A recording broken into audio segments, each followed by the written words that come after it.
ምን እንዳደረገልኝ እግዚአብሔር ምን እንዳደረገልኝ እኔ እና እሱ እናውቀዋለን። መናገር የማልፈልጋቸው ስንት ሸክሞች ጽዮን እየተመላለስኩ ለቆኝ። እኔ ከሀገራችን ሰላም በላይ የቤተ ክርስቲያን ሰላም እያሳዘነኝ ነው። እዚህ ከመጣው እንኳን መዓት ሸክም ከራሴ ላይ እየወረደልኝ። አሁን አገር ሰላም መሆን አለባት። አገርን የሚበጠብጠው ቄስ አይደለም ወይ? መነኩሴ አይደለም ወይ? መነኩሴው ጥግብ ብሏል። እውነት ነው። መነኩሴ መጣላት፣ መቧደን፣ አንዱ ገዳም በሌላ ገዳም ላይ መነሳት፣ አንዱ ገዳም ከሁለት መከፈል፣ ምዕመናን ሄደው መነኮሳትን ማሸማገል፣ ገዳም ማስታረቅ፣ እንዲያ ነው እድገት።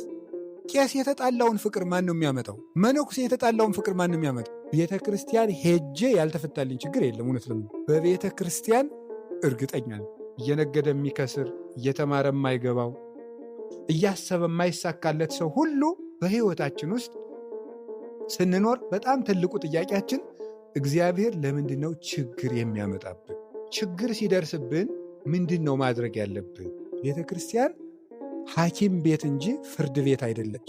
አሁን ምዕመናን በካህናት፣ ምዕመናን በጳጳሳት፣ ምዕመናን በሲኖዶስ፣ ሲኖዶስ በምዕመናን ብናመካኝ መፍትሄ የለውም። መፍትሄው ምንድን ነው? እኔ 2-3 ሰዎች በጣም ትልቅ ሰዎች ነግረውኛል። በእውነት ማለት የሚሻለው ለቤተ ክርስቲያን ብሔራዊ ንስሐ ነው መፍትሄው ብለው የነገሩኝ ሰዎች አሉ። አሁን ዛሬ ቤተ ክርስቲያናችንን ኢትዮጵያን ብትመለከቷት ችግር ውስጥ ናት። እውነት ልምንደ የቤተ ክርስቲያን ችግር በፖለቲካ አይፈታም። የቤተ ክርስቲያን ችግር በቤተ ክርስቲያን ነው የሚፈታ። እኔ ቤተ ክርስቲያን የምታሳዝነኝ እኛ እጅ ላይ መሆኗ ነው። በቃ በጣም ነው የምታሳዝን። እናንተ የምታዩት ቅዳሴ የሚቀድስ ቄስ አለማጣታችን ነው የምታዩት። በዚህ ከቀጠል ግን እኔ ዝም ብሎ ከ10 ዓመት ቀጥሎ የምንፈርሱላ ነው የሚመስለኝ። የድሮዎቹ አባቶች የቤተ ክርስቲያንን ሰላም ጠብቀው የሀገር ሰላም ይጠብቁ ነበር። ዛሬ ደግሞ የቤተ ክርስቲያንን ሰላም ነስተን የሀገር ሰላም እየነሳ። ሁላችሁ ስለ ግል ችግራችሁ መጸለይ አቁማችሁ ስለ ቤተ ክርስቲያን ችግር ጸልዩ። ያመማችሁ ትኖራላችሁ፣ ብዙ ጭንቀት ያለባችሁ ትላላችሁ። እናንተ ለቤተ ክርስቲያን ጸልዩ፣ ክርስቶስ የእናንተን ችግር ይፈታል። በስመ አብ ወወልድ ወመንፈስ ቅዱስ አሐዱ አምላክ። በስመ አብ ወወልድ ወመንፈስ ቅዱስ አሐዱ አምላክ። በስመ አብ ወወልድ ወመንፈስ ቅዱስ አሐዱ አምላክ ዘለዓለም ሥላሴ።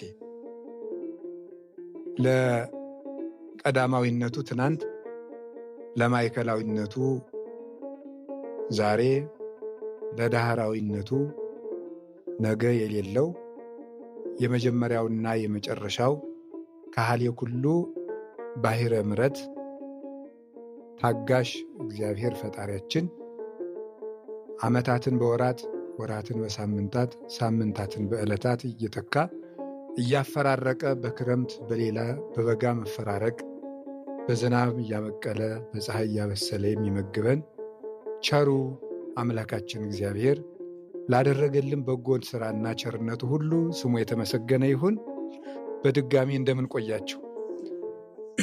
ቸርነት የባሕሪ ገንዘቡ አምላካችን ስሙ የተመሰገነ ይሁን። በመካከላችን ተገኝቶ እንዲያስተምረን ቅዱስ ፈቃዱ ይሁንልን። ዛሬ የምንማማረው ችግራችንን ወደ እግዚአብሔር ቤት መውሰድ በሚል ርዕስ ነው የምንማማረው። እስኪ በሉ አንድ ጊዜ ችግራችንን ወደ እግዚአብሔር ቤት መውሰድ። ድገሙ እንደገና። ችግራችንን ወደ እግዚአብሔር ቤት መውሰድ። ድጋሚ በሉ። ችግራችንን ወደ እግዚአብሔር ቤት መውሰድ። በዚህ ርዕስ ነው የምንማማረው። ምዕራፍና ቁጥር የለውም። ችግራችንን ወደ እግዚአብሔር ቤት መውሰድ በሚል ርዕስ ነው የምንማማረው። ምዕራፍና ቁጥር ቀስ እያልን ነው የምናመጣ ማለት ነው። ቀስ እያልን ለየጉዳዮቹ ምዕራፍና ቁጥር እናመጣላቸዋለን ማለት ነው። ችግራችንን ወደ እግዚአብሔር ቤት መውሰድ ነው። እንግዲህ እንደምታውቁት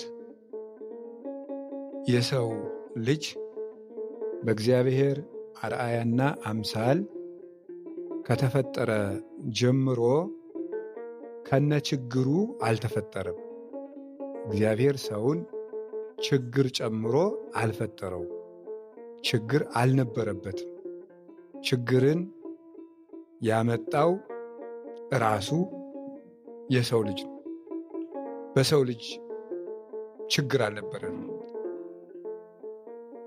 ሰብሰ እንዘ ክቡር ውእቱ ኢያእመረ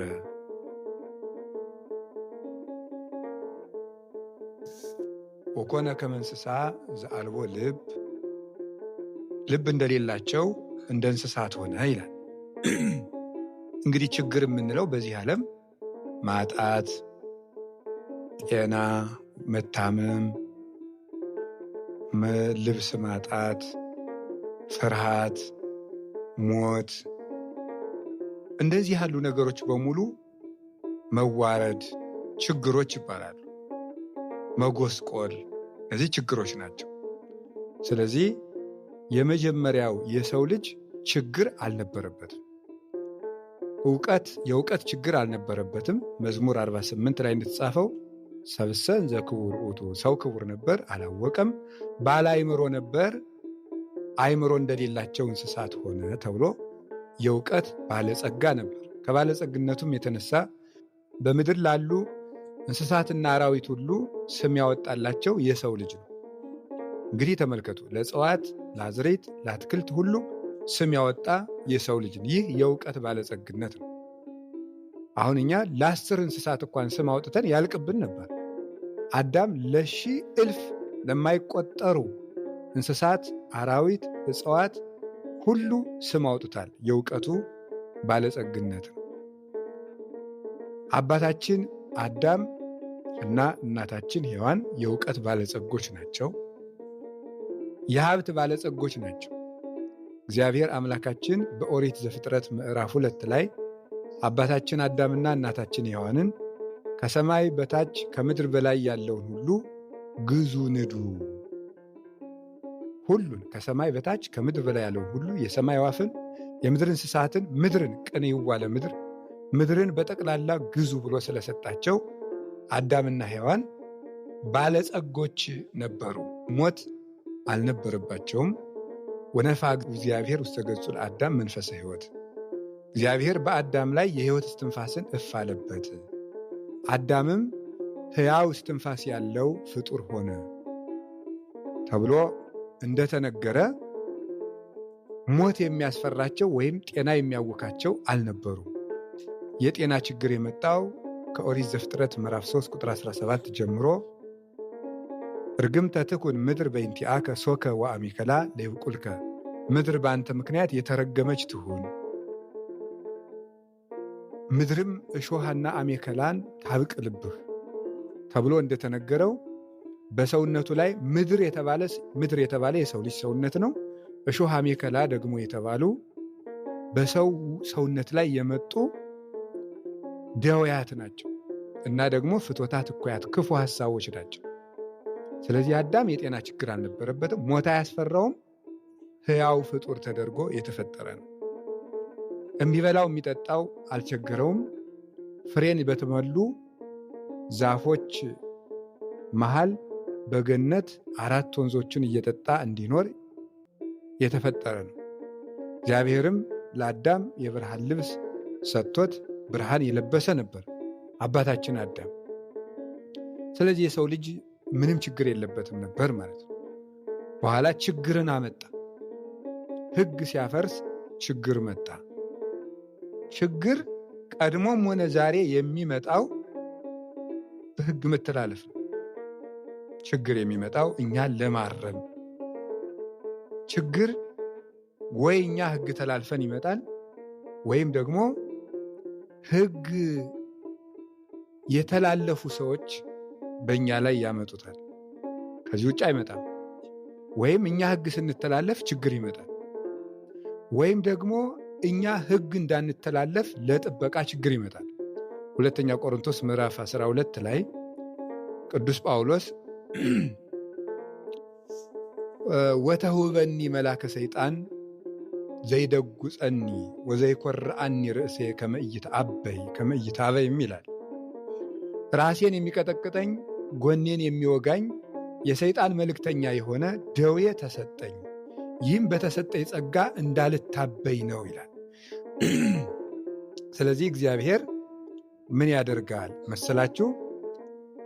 አንደኛ ችግሮቻችንን ለማስተካከል በሕግ መተላለፍ ያመጣነውን ኃጢአት ለማንጻት እግዚአብሔር በእኛ ላይ ችግር ያመጣል። ዳዊቱን ከኃጢአቱ ለማንጻት ስደት እንዳመጣበት፣ መጻጉዕን ለማንጻት ደዌ እንዳመጣበት፣ ሕዝቅያስን ለማንጻት ምን እንዳመጣበት? ሕዝቅያስን ለማንጻት ጦርነት እንዳመጣበት፣ ኢሳይያስን ደግሞ ወደ እሱ ለማቅረብ ለምጽ እንዳነጻበት። ስለዚህ መከራዎች የሚመጡት አንደኛ እኛን ለማንጻት ነው። ሁለተኛ ደግሞ ችግሮች ወደ እኛ የሚመጡት እኛን ለመጠበቅ ነው። ለምሳሌ ለቅዱስ ጢሞቴዎስ ደዌ የተሰጥቶት ነበረ።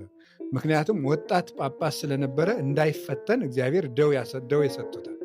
ስለዚህ ቅዱስ ጳውሎስ ኢትስታይ ማየራቆ አላ ተወስዳ ጠወይን በይንተ ሕማመ ከብድከ ወበይንተ ደዌከ ዘዘልፍ፣ ስለ ሆድህ በሽታ ጥቂት ወይን ጠጣ፣ ውሃ ብቻ አትጠጣ ብሎ ያዘዘው ይሄ ውርዝውናውን ለመጠበቅ የተሰጠው ደዌ ስለነበረ ነው።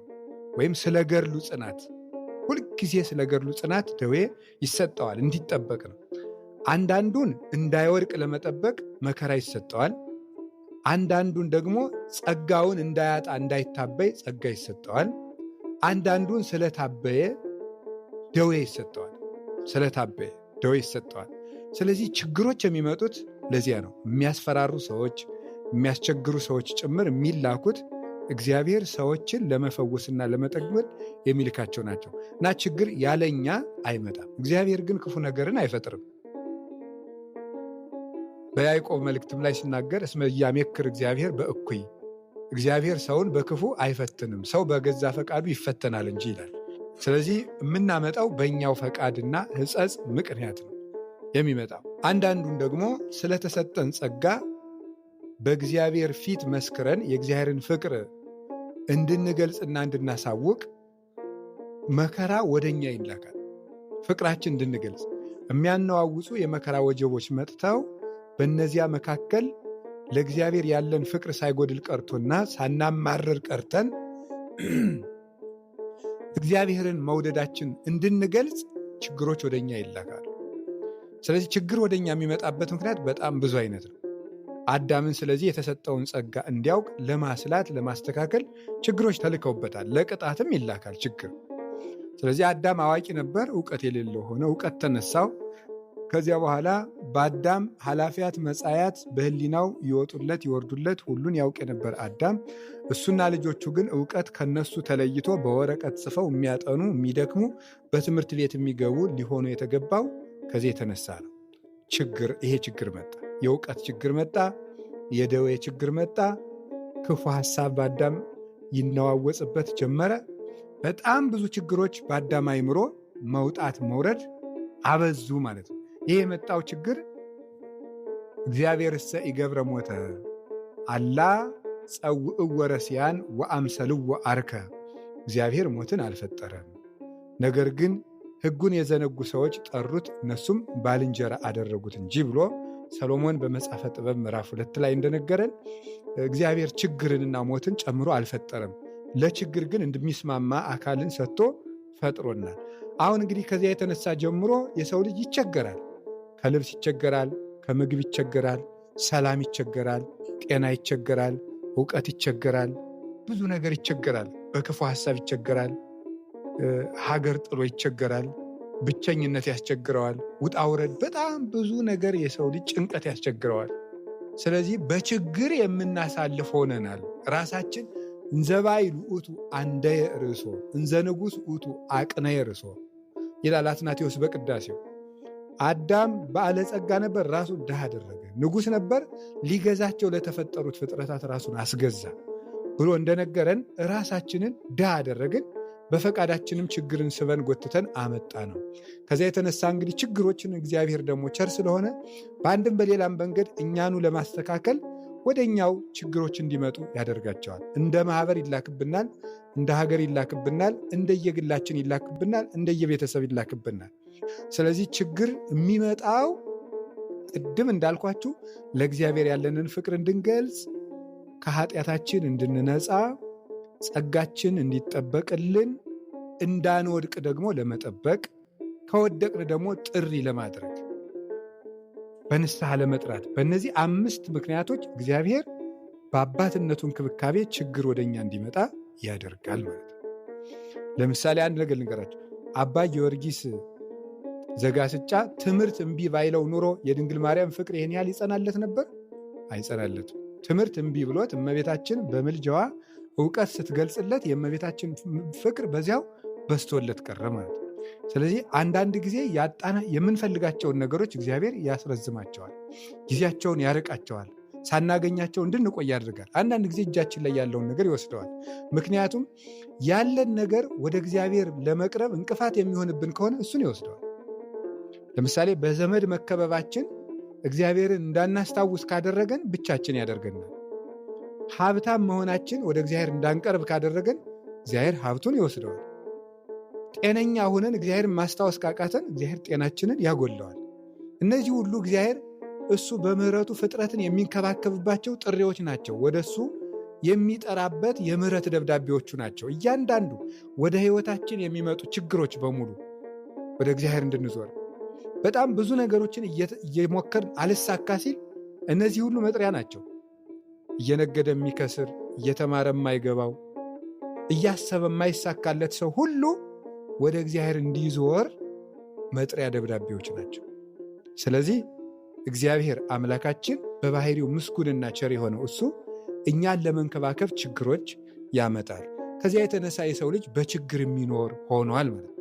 አሁን በሕይወታችን ውስጥ ስንኖር በጣም ትልቁ ጥያቄያችን እግዚአብሔር ለምንድን ነው ችግር የሚያመጣብን? ለምሳሌ እንዲሁ መጽሐፍ ቅዱስን ሳንለፋ ቢገልጽልን ምን አለ? እሱኑ እንድናመልከው ነው። ቅዳሴ ቢገልጽልን ምን አለ? ድጓ ቢገልጽልን ምን አለ? አቋቋም ቢገልጽልን ምን አለ? መጽሐፍ ቢገልጽልን፣ ዝማሬ ቢገልጽልን ምን አለ? እንዲሁ እሱን ለማመስገን አይደል? እንዲሁ ምን አለ? ሰይጣንን እንዲሁ ቢያሸንፍልን ምን ጨነቀው? እንዲሁ ቢያሸንፍ እሱን ብቻ ብናመልከው አይሻለውም? እግዚአብሔር እንዲሁ ምን ጨነቀው? ዝም ብሎ ቢሰጠንስ ራሱ እንዲሁ እግዚአብሔር የሆነ ነገር ዝም ብሎ ቢያሟላልን ምን? ይሄ የእግዚአብሔርን ምሕረት የሚገባን አዳም እኮ ይኸውላችሁ ተቸግሮ ያላገኘው ጸጋ ሆኖ ነው። አንድም እኮ የቀለለበት ተቸግሮ ያላገኙት በሜዳ የተናቀ ነገር። ብዙ ጊዜ ውጭ ሀገር ዘመድ ያለው ሰው የብር ጥቅም አይገባው ማለት ውጭ ሀገር ብር እየላኩ የሚያስተምሩት አሁን አክስቱ ወይም ትልቅ እህቱ ወይም አባቱ ውጭ ሀገሩ ነው ብር የሚለኩለት ሰው ዝም ብሎ ላኩ ብቻ ነው። የብር ጥቅም አይገባውም። እንዴ ለ2 ሺህ ብር ነው እንዴ ይላል። ያለፉበት ብር በጣም ቀላል ነው። አንድ ብር ራሷ ቀላል ነው። ታውቃላችሁ አይደል? ልጅ ሆነን ወጥ ሲጨመረልን እናት አባታችን እምቢ ሽሮ ብቻ አልበላልሽም እንላለን። እናት አባታችን ያን ሽሮ እንዴት ብለው ጥረው ግረው እንዳመጡት የሚያውቁት እናት አባቶቻችን ናቸው። እኛ ግን ሽሮውን ብቻ ነው የምናየው፣ እንዴት ዋጋ እንደተከፈለበት። ምናልባትም ተበድረውም ሊሰሩ ይችላሉ፣ የሌለ ሆኖ ማለት ነው። እነሱም ጦም አድረው ሊሆን ይችላል፣ በሬ ተሽጦ ሊሆን፣ በጣም ብዙ ነገር ዋጋ ተከፍሎበት አንድ ሰው ብር ሲሰጠን ሌት ተቀን ቆሞ ሰርቶ ሊሆን ይችላል። እኛ ግን አይገባንም እና ጸጋን ካለፉበት ያቀሉታል። እግዚአብሔር እንዲገባን ስለሚፈልግ ደግሞ በጣም ደስ የሚለው ግን ምን መሰላችሁ? የሰው ልጅ ምን ያህል ክቡር እንደሆነ ከአምላኩ ጋር መስራቱን እንዲያውቅና ይህን ዓለም እግዚአብሔር ብቻ ሳይሆን የሰው ልጅም የሚያሸንፈው ቀላል መሆኑን ለማመልከት የሰው ልጅ እንደ አምላኩ አሸናፊ መሆኑን ለማመልከት የአሸናፊነትን ጸጋ አብሮ ለማሳተፍ ነው እንጂ እግዚአብሔር እያንዳንዱን ችግሮቻችንን ዝም ብሎ ቢያቀላቸው ይችላል።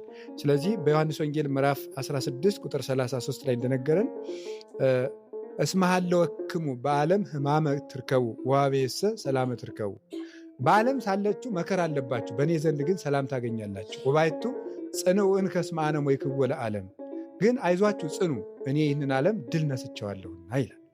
ስለዚህ ጌታችን ኢየሱስ ክርስቶስ ይህንን ማሸነፍ ለመስጠት የሰው ልጆች በራሳቸው እንዲፍጨረጨሩ ያደረገ ለዚህ ነው።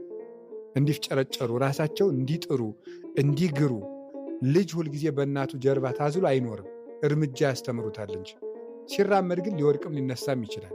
እግዚአብሔር ሁልጊዜ እሱ ሁሉን ነገር አይሰራልን ነው፣ እኛም ጭምር እንድንሰራ እየወደቅን እየተነሳን እንድንሮጥ እንድንፍጨረጨር ይፈልጋል። ይህ ማለት በአሸናፊነቱ ባህሪ ሱታፌ አምላክን ሲሰጠን ነው እግዚአብሔር ይህንን የሚያደርግበት ምክንያት።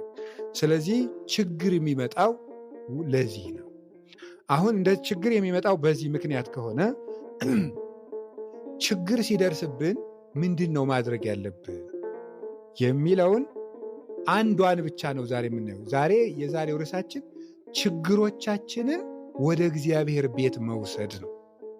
ዛሬ ወደ እግዚአብሔር ቤት መውሰድ እንጂ ችግር ሲደርስብን እንዲናደርግ የሚል ስለ ችግር መፍትሄ በጣም ብዙ ነገር መማር አይደለም። ግን ችግር ሲደርስብን መጀመሪያ ማድረግ ያለብን ምንድን ነው ሲባል ችግሩን ወደ እግዚአብሔር ቤት ይዞ መሮጥ። ስለዚህ የመጀመሪያው ማድረግ ያለብን ይገባኛል ብሎ መቀበል ነው። ይገባኛል ብሎ መቀበል፣ ይህ ነገር ሊደርስብኝ ይገባል ብሎ የመፍትሄ መጀመሪያው እሱ ነው። አያችሁ፣ በቀኝ የተሰቀለው ወንበዴ አዳምን ቀድሞ መንግሥተ ሰማያት የገባበት ምክንያት በሉቃስ ወንጌል ምዕራፍ 23 ቁጥር 42 ላይ የምናገኘው ታሪኩን አዳምን ቀድሞ ገነት የገባበት አንዱ ምክንያት ምንድን ነው? ንሕነሰ ዘበርቱ ተፈደይነ፣ እኛ በሚገባን ተፈረደብን ነበር ያለ። በኃጢአታችን ተከፈለን። ይህንን ሲያምን ነው የሰማይ ደጅ የተከፈተለት። ጌታም የምሕረት ፊቱን ያዞረለት እኛ በሚገባን የተሰቀልነው ነበር ያለ። ያኛው ግን በግራ የተሰቀለው ክርስቶስን ነበረ ሐሳብ ይከስ የነበረው።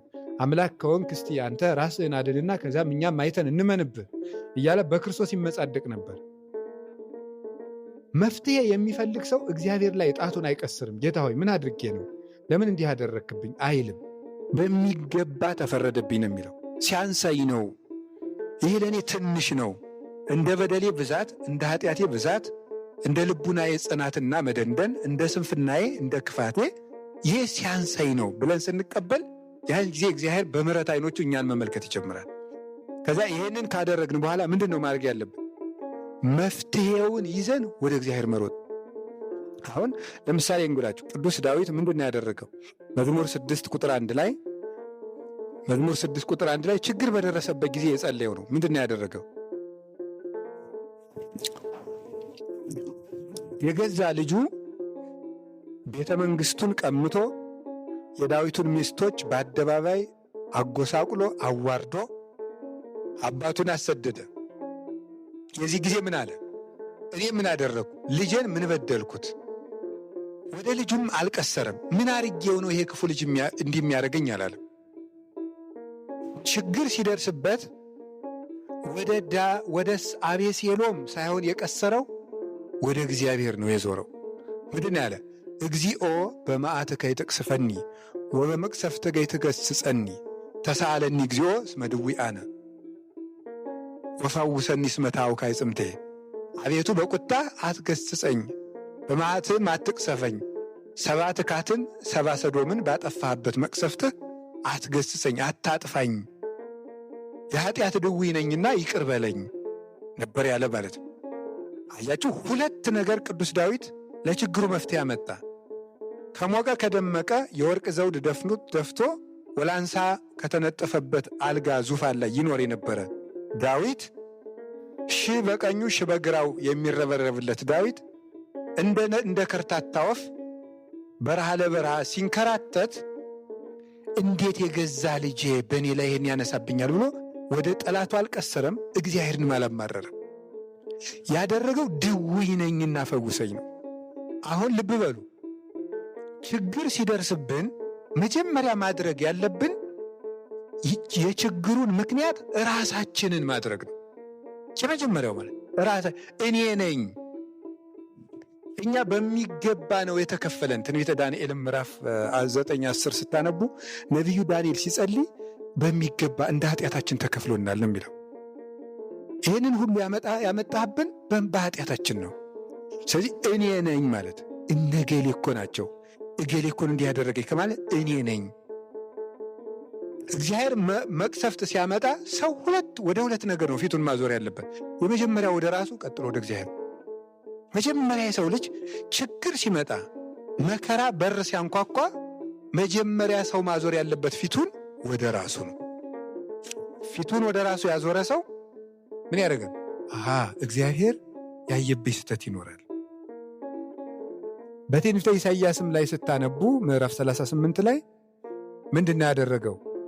ሕዝቅያስን መከራ በመጣበት ጊዜ ነቢዩ ኢሳይያስ መጥቶ ምንድን ነው ያለው? ስራ ቤተከ እስመ ትመውቶ ይትሃዩ፣ ትሞታለህ እንጂ አትድንምና ቤትህን አስተካክላለሁ። ይህ ምንድነው? መከራ ሲመጣልህ ወደ ራስህ ዙር ማለት ነው። ወደ ቤትህ ያለው ሰውነትህ ማለት ነው። ወደ አንተ ዙር ነው። አሁን ዳዊትም ወደ ራሱ ነው የተዘወረ። ኢሳይያስም ሕዝቅያስን ያዘዘው ወደ ራስህ ዙር፣ ቤትህን አስተካክል። ምን የቤት ስራ አለ? ቤት ውስጥ ምን ጉድፍ አለ? ይህ ችግር የመጣብህ ቤትህ ስላደፈ ነው። ቤትህ ስለጎደፈ ነው። ቤት ውስጥ የጎደለ ነገር አለ፣ ያላሰናዳኸው ዕቃ አለ። ቤትህን አስተካክል፣ ወደ ቤትህ ዙር ነው።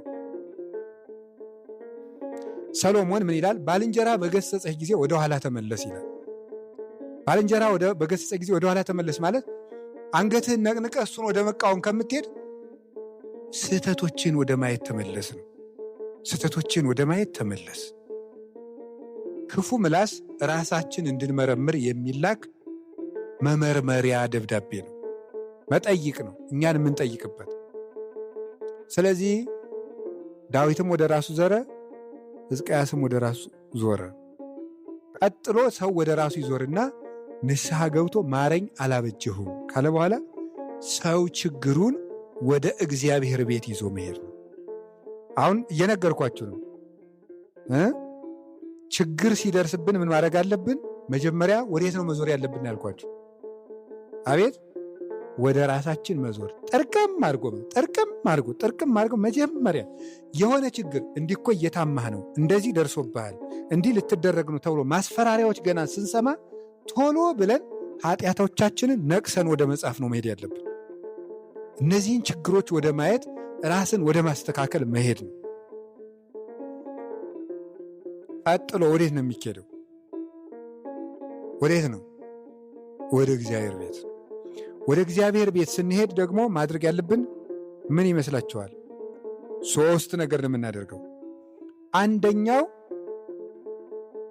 በእግዚአብሔር ቤት ላለ ሰው ችግሮቻችንን ማቅረብ ነው፣ ንስሐ መግባት ነው። ይኸው ለኢሳይያስ መናገር ማለት ነው። ዛሬ ነቢዩ ኢሳይያስ ለሕዝቅያስ መፍትሄ እንዲያመጣ የጸለየበት የሚታሰብበት የሕዝቅያስ ታሪክ የሚታሰብበት ቀን ነው ዛሬ።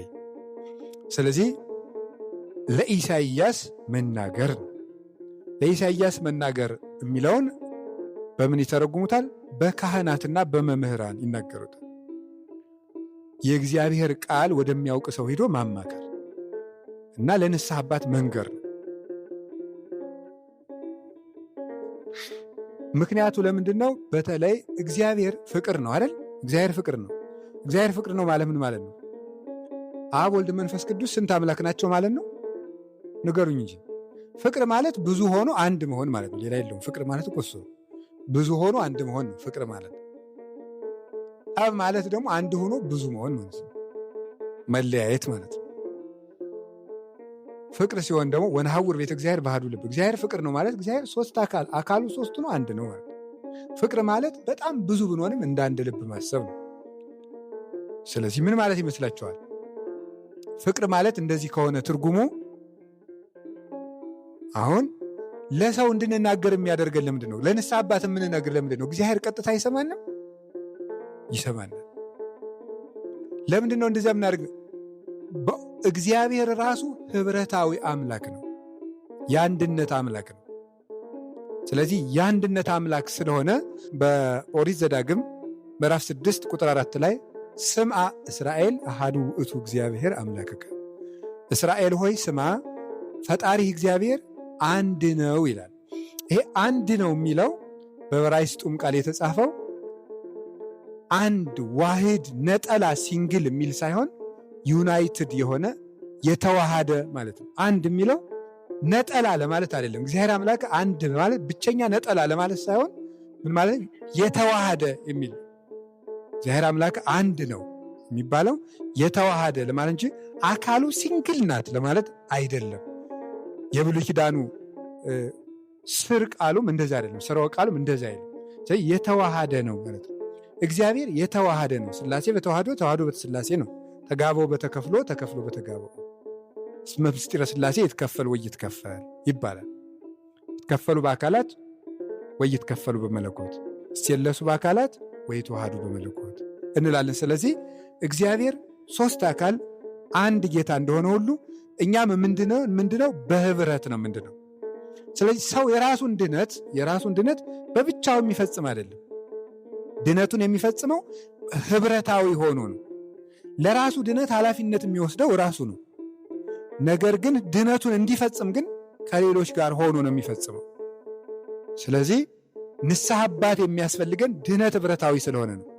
እግዚአብሔርን ራሱን ብናገኘው እንኳን ድነት ህብረታዊ በመሆኑ ምክንያት ወደ ካህን ይልከናል። እግዚአብሔር እስራኤልን ማናገር አቅቶት ያይደለ በሙሴ ያናገረው ወዶ አይደል። በአዲስ ኪዳን ክርስቶስ መካከለኛ ሆኖ ተገልጧልና ሌላ አያስፈልገንም የሚል ሰው ሊኖር ይችላል። ነገር ግን በአዲስ ኪዳን በሐዋርያት ሥራ ምዕራፍ 9 ላይ እንደምንመለከተው ቅዱስ ጳውሎስን ጌታችን ኢየሱስ ክርስቶስ ራሱ ተገልጦ ካስተማረው ከጠራው በኋላ ከዛ ምንድን ነው ያለው? ምን ላድርግ ጌታ ሆይ ሲለው ሂድና ሐናንያ የሚባል ሰው ስላንተ ይጸልይልሃል፣ የምታደርገውንም ይነግርሃል። አሁን ቅዱስ ጳውሎስ ጌታን ካነጋገረ በኋላ ነው ወደ ሐናንያ ሂድ ብሎ የላከው። ድነት ህብረታዊ ስለሆነ ነው። ህብረታዊ ነው፣ ትህትናም ነው።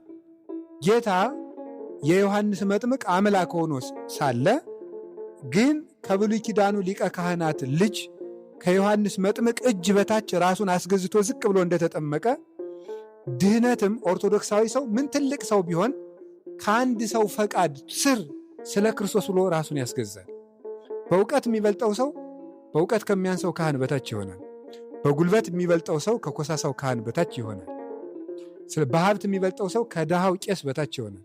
ስለዚህ ያለ መምህራን ትምህርትና ያለ ካህናት ንስሐ ሰጭነት ድህነት በገዛ ፈቃዳችን የምንፈጽመው አይደለም ማለት። ይሄ ለንስሐ፣ ለኃጢአት፣ ለይቅርታ፣ ለቅድስና ብቻ አይደለም። ለምን ጭምር የሚጠቅም ነው? ስጋዊ ችግሮችና መከራዎች፣ ጦርነቶች፣ ረሃብ፣ በሽታ ይሄ ሁሉ በመጣ ቁጥር ወደ እግዚአብሔር መሄድ የመጀመሪያ ምርጫችን ነው። ማማከር ማለት ሳያማክሩ መስራት ተገቢ አይደለም። አንድ ሰው ለመነገድ እንኳን ቢሆን አባቶችን ማማከር አለበት። ለመነገድ፣ ለማረስ፣ ለመቆፈር አምነህ ተሰማራ አይደለም የሚለው ቅዱስ ዳዊት? አምነህ ተሰማራ። ስለዚህ ሁሉም ነገር ማኅበ እግዚአብሔር ይጸንዕ ሑረቱ ለሰብ፣ የሰው ጎዳናው ከእግዚአብሔር የሆነ እንደሆነ ይከናወንለታል ብሏል ቅዱስ ዳዊት። ከእግዚአብሔር ተጀምሮ ነው የሚኬደው። ያዕቆብ የሥጋውን ጎዳናም ቢሆን ከአባቱ ተመርቆ ቢጀምረው ነው። ባለ 12 ልጅ የነገደ እስራኤል አባት የሀብትና የበረከት ልጅ የሆነው ተመርቆ ነው የሚጀመረው። እንኳንስ ከመምህራን ከካህናት ከእናት አባትም ተመርቀው ይጀምሩታል። ተመርቀው የጀመሩት ነገር ይሳካል፣ በበረከት የሚገኝ ነው።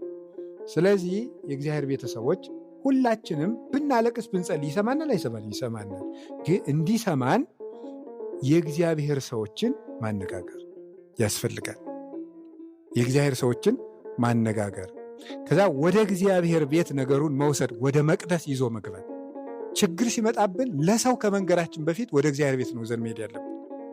ወደ እግዚአብሔር ቤት ይዞ መሄድ፣ ድምፅን አጥፍቶ ለአንድ አባት ብቻ ነግሮ ችግርን እየያዙ ቤተ ክርስቲያን መሮጥ። የእግዚአብሔር ቤት ምንድነው የሚላት ቅዱስ ዮሐንስ አፈወርቅ ሲናገር? ቤተ ክርስቲያን ሐኪም ቤት እንጂ ፍርድ ቤት አይደለችም ይላል። ስለዚህ ሰው ሁሉ ታክሞ የሚመለስባት በእንተ ምጽዋት የሚለው መጽሐፉ ላይ ሲናገር የእግዚአብሔር ቤት ምንድናት ነው? ሐኪም ቤት ናት። ስለዚህ የዚህ ዓለም ችግር ደግሞ ምንድን ነው? ጌታ ምኑን የጠራው? ቅድም የሰጠኋችሁ ዮሐንስ 16:33 ላይ እስመ በዓለም ሀለወክሙ ሕማመ ትርከሙ፣ የዚህን ዓለም መከራ ምንድን ያለው? ሕማም ነው። ይህ ዓለም የሕማም ምድር ነው። ምድረ ፋይድ፣ ምድረ ጻይር ነው። ቆላተ ብካይ ነው ብለን በባለፈው ጊዜ ስንማማር ትዝ ይለኛል። የልቅሶ ሸለቆ ነው የሚባለው። ያለ የልቅሶ ሸለቆ የሚባሉ ማይሞላ ዓለም ስለሆነ ነው። የልቅሶ ሸለቆ ደግሞ የምናለቅስበት ነው። ባለመሙላቱ የሚያስለቅሰን ነው። ሳያስለቅሰን አያልፍም ይሄ ዓለም። ስለዚህ በዚህ ባስለቀሰን ጊዜ የልቅሶ ሸለቆ፣ የመከራ ሸለቆ፣ የስቃይ አደባባይ በሆነው በዚህ ዓለም ውስጥ የምንታከምባት፣ ሰው በታመመ ቁጥር ወደ ሐኪሙ እንደሚሮጠው ሰው ድህነት ለማግኘት መጀመሪያ የሚሮጠው ወደ ቤተክርስቲያን። ቤተክርስቲያን የሚሮጥ ሰው አምኖ ከተሰማራ ችግሩን ፈቶ ይመለሳል። እና በዛሬው በሐምሌ 12 የምንማረው ይሄንን ወደ ቤተ መቅደስ ሂዶ ችግሩን ይዞ መግባት። አሁን ችግሩን ይዞ መግባት ማለት ምን ይመስላችኋል? ለሕዝቅያስ ሰናክሬም ጽፎለት ነበረ ደብዳቤ። ቦኑ ግልፎ ዘያድህን በኢየሩሳሌም በመኑ ተወኪለከ አለውከኒ። በውኑ በኢየሩሳሌም የሚያድን ጣዖት አለን? ሕዝቅያስ በማን ተማምነህ ነው አልገብርም የምትለኝ? ከእጄ የሚያድንህ ያለ እንዳይመስልህ ብሎ የመገዳደር ደብዳቤ ላከለት። አሁን ልብ ብላችሁ ስሙ። የመገዳደር ሕዝቅያስ መጀመሪያ ከሰናክሬም ጋር ለመታረቅ ጥቂት መፍትሄዎችን ሞካክሮ ነበረ። ቤተ መቅደሱ ጨርሶ ከሚፈርስ ብሎ ቤተ መቅደስ የተለበጠችበትን ወርቅ እየላጠ ልኮለት ነበረ። አይ ወርቅና ብር ቸግሮኝ የመጣው መስሎሃልን? ይልቁንስ አንተምና ወደ እኔ ግባት ገብር ብሎ ላከበት። አሁን ምን አደረገ ሕዝቅያስ? መፍትሄው ሲያልቅበት ወደ እግዚአብሔር ዞረ። ብዙ ጊዜ ወደ እግዚአብሔር የምንመጣው ይህም ቢሆን መታደል ነው፣ ይሻላል። የአቅማችን ሞክረን ሲያቅተን ነው። ግን መጀመሪያውኑ ነበር ወደ እግዚአብሔር የሚመጣው። ከዚያ በኋላ ደብዳቤ ሲልክለት ሕዝቅያስ ደብዳቤውን ይዞት ወደ መቅደስ ገባ ይላል። ደብዳቤውን ይዞት። ይሄ ችግርን ወደ እግዚአብሔር ቤት መውሰድ ነው። ርእይ እግዚኦ ትዕይርቶ ለሰናክሬም፣ አቤቱ የሰናክሬምን መገዳደር ተመልከት ብሎ ደብዳቤዋን ወደ ታቦተ ጽዮን ወዳለችበት መቅደሱ ወዳለበት ይዞ ገባ ነው። ከዚያ በኋላስ ምን ሆነ? ወደ እግዚአብሔር ቤት ሄደ። ችግሩን ይዞት ሄደ። ደብዳቤውን ይዞት ሄደ። አንዳንድ ጊዜ ሰው ማስፈራሪያ እንኳን ወረቀት ቢጽፍብን መቅደስ ይዘን መሄድ ጥሩ ነው። ስድብ እንኳን ሰው በስልክ ቴክስት ቢጽፍብን ስድቡን ቢሆን እዞ መሄድ ወደ እግዚአብሔር በአንደበታችን መናገር። ችግርን ከሰው ቢወስዱት ችግር ተቀብቶ ይመለሳል። ችግርን ወደ እግዚአብሔር ከወሰዱት ግን እኛ ችግራችን ለቆን ወቆም አገሪነ ውስተ ጻድቅ ኢየሩሳሌም፣ ችግሮቻችን በእኛ ላይ የቆሙት ችግሮች ጠፍተው እኛ ብቻችንን ቀርተን ያለ ችግር በእግዚአብሔር ቤት እንቆማለን። ችግር ይዘው የሮጡ እግሮቻችን ያለ ችግር በደስታ ይቆማል። ከዚያ በኋላ ተመልከቱ። አሁን ምን አደረገ? ወደ እግዚአብሔር ቤት ሄደ። ችግሩን አመነ። ችግሩን ወደ እግዚአብሔር ቤት ይዞት ሄደ። ኢሳይያስን ጸልይልኝ አለው። አሁን የመልአኩ የቅዱስ ሚካኤል ረዳትነት ይመጣል። አባቶች በሚሉን ተመርተን ኃጢአታችንን ተናዘንና አቁመን ንስሐ መግባት ማለት ኃጢአትን ሄዶ ሪፖርት ማድረግ ማለት አይደለም። ዳግመኛ ወደ ኃጢአት አለመመለስ ማለት ነው። ኃጢአትን ማቆም ማለት ነው። ንስሐ ማለት ኃጢአትን ሪፖርት እያደረጉ በየጊዜው መናገር ሳይሆን ኃጢአትን ማቆም ነው። ኃጢአትን ማቆም። ንስሐ ሙሉ የሚሆነው መጀመሪያ ኃጢአትን ሲያቆሙት፣ ከዚያ ሲናገሩት፣ ከዚያ መልካም ሲሰሩ። 4 ነገር ነው ንስሐን ሙሉ የሚያደርገው። ኃጢአትን ማቆም፣ ኃጢአትን ማመን፣ ከዛስ መልካም ሥራ መስራት። ኃጢአትን ማመን፣ ኃጢአትን ማቆም፣ መልካም ሥራ መስራት እና በዚያው ጸንቶ ሲኖር ንስሐ ሙሉ ይሆናል እንጂ ኃጢአትን ዝም ብሎ ሂዶ መናገር ንስሐ ይባላል። መጽናት ነው። የንስሐ ፍሬ አፍሩ አይደል ያለ ማቴዎስ ወንጌል ምዕራፍ 3 ላይ ግበሩኬ ዘይደለወክሙ ፍሬ ዘይደለወክሙ ለንስሐ። ለንስሐ የሚያበቃ ፍሬና የንስሐ ፍሬ ተብሎ ይከፈላል። ለንስሐ የሚያበቃ ፍሬ ትምህርት ነው። የንስሐ ፍሬ ምግባር። ስለዚህ እነዚህን ማድረግ ነው። ይሄንን ካደረገ በኋላ ከተናዘዘ በኋላ ተናዘዘ። በእግዚአብሔር ቤት ችግርን ወስዶ መጣል፣ ደብዳቤ ጽፎ ማስቀመጥ፣ ሄዶ ማልቀስ። እንዲህ ሲደረግ ምን ያደርጋል? ወዲያው መላእክት ይመጣሉ። እንግዲህ መላእክት ሁልጊዜ ንስሐ የሚገባን ሰው ለመርዳት ንስሐ ከማይገባ ሰው ይልቅ ይፈጥናል። ለምን ይመስላችኋል? ከቆመው ሰው ይልቅ የምንሮጠው የወደቀን ሰው ለማንሳት አይደለምን ነው። መቼም የቆመን ሰው እንዳትወድቅ ብሎ አብሮ ከመቆም የወደቀን ሰው ለማንሳት መሮጥ ይቀድማል። ስለዚህ መላእክት ከጻድቃን ጋር ከመሆን ይልቅ ኃጥአንን ለማንሳት ይፈጥናሉ። ንስሐ ከማያሻቸው 99 ነገደ መላእክት ይልቅ በአንድ ኃጢአተኛ መመለስ በሰማይ መላእክት ደስታ ይደረጋል። በአንድ ኃጢአተኛ መመለስ ማለት ምን ማለት ነው? ያ ሰው እግዚአብሔርን ማስቸገር የተወ ነው። ማሳዘን፣ መበደል ያቆመ ሰው ነው ያ ሰው።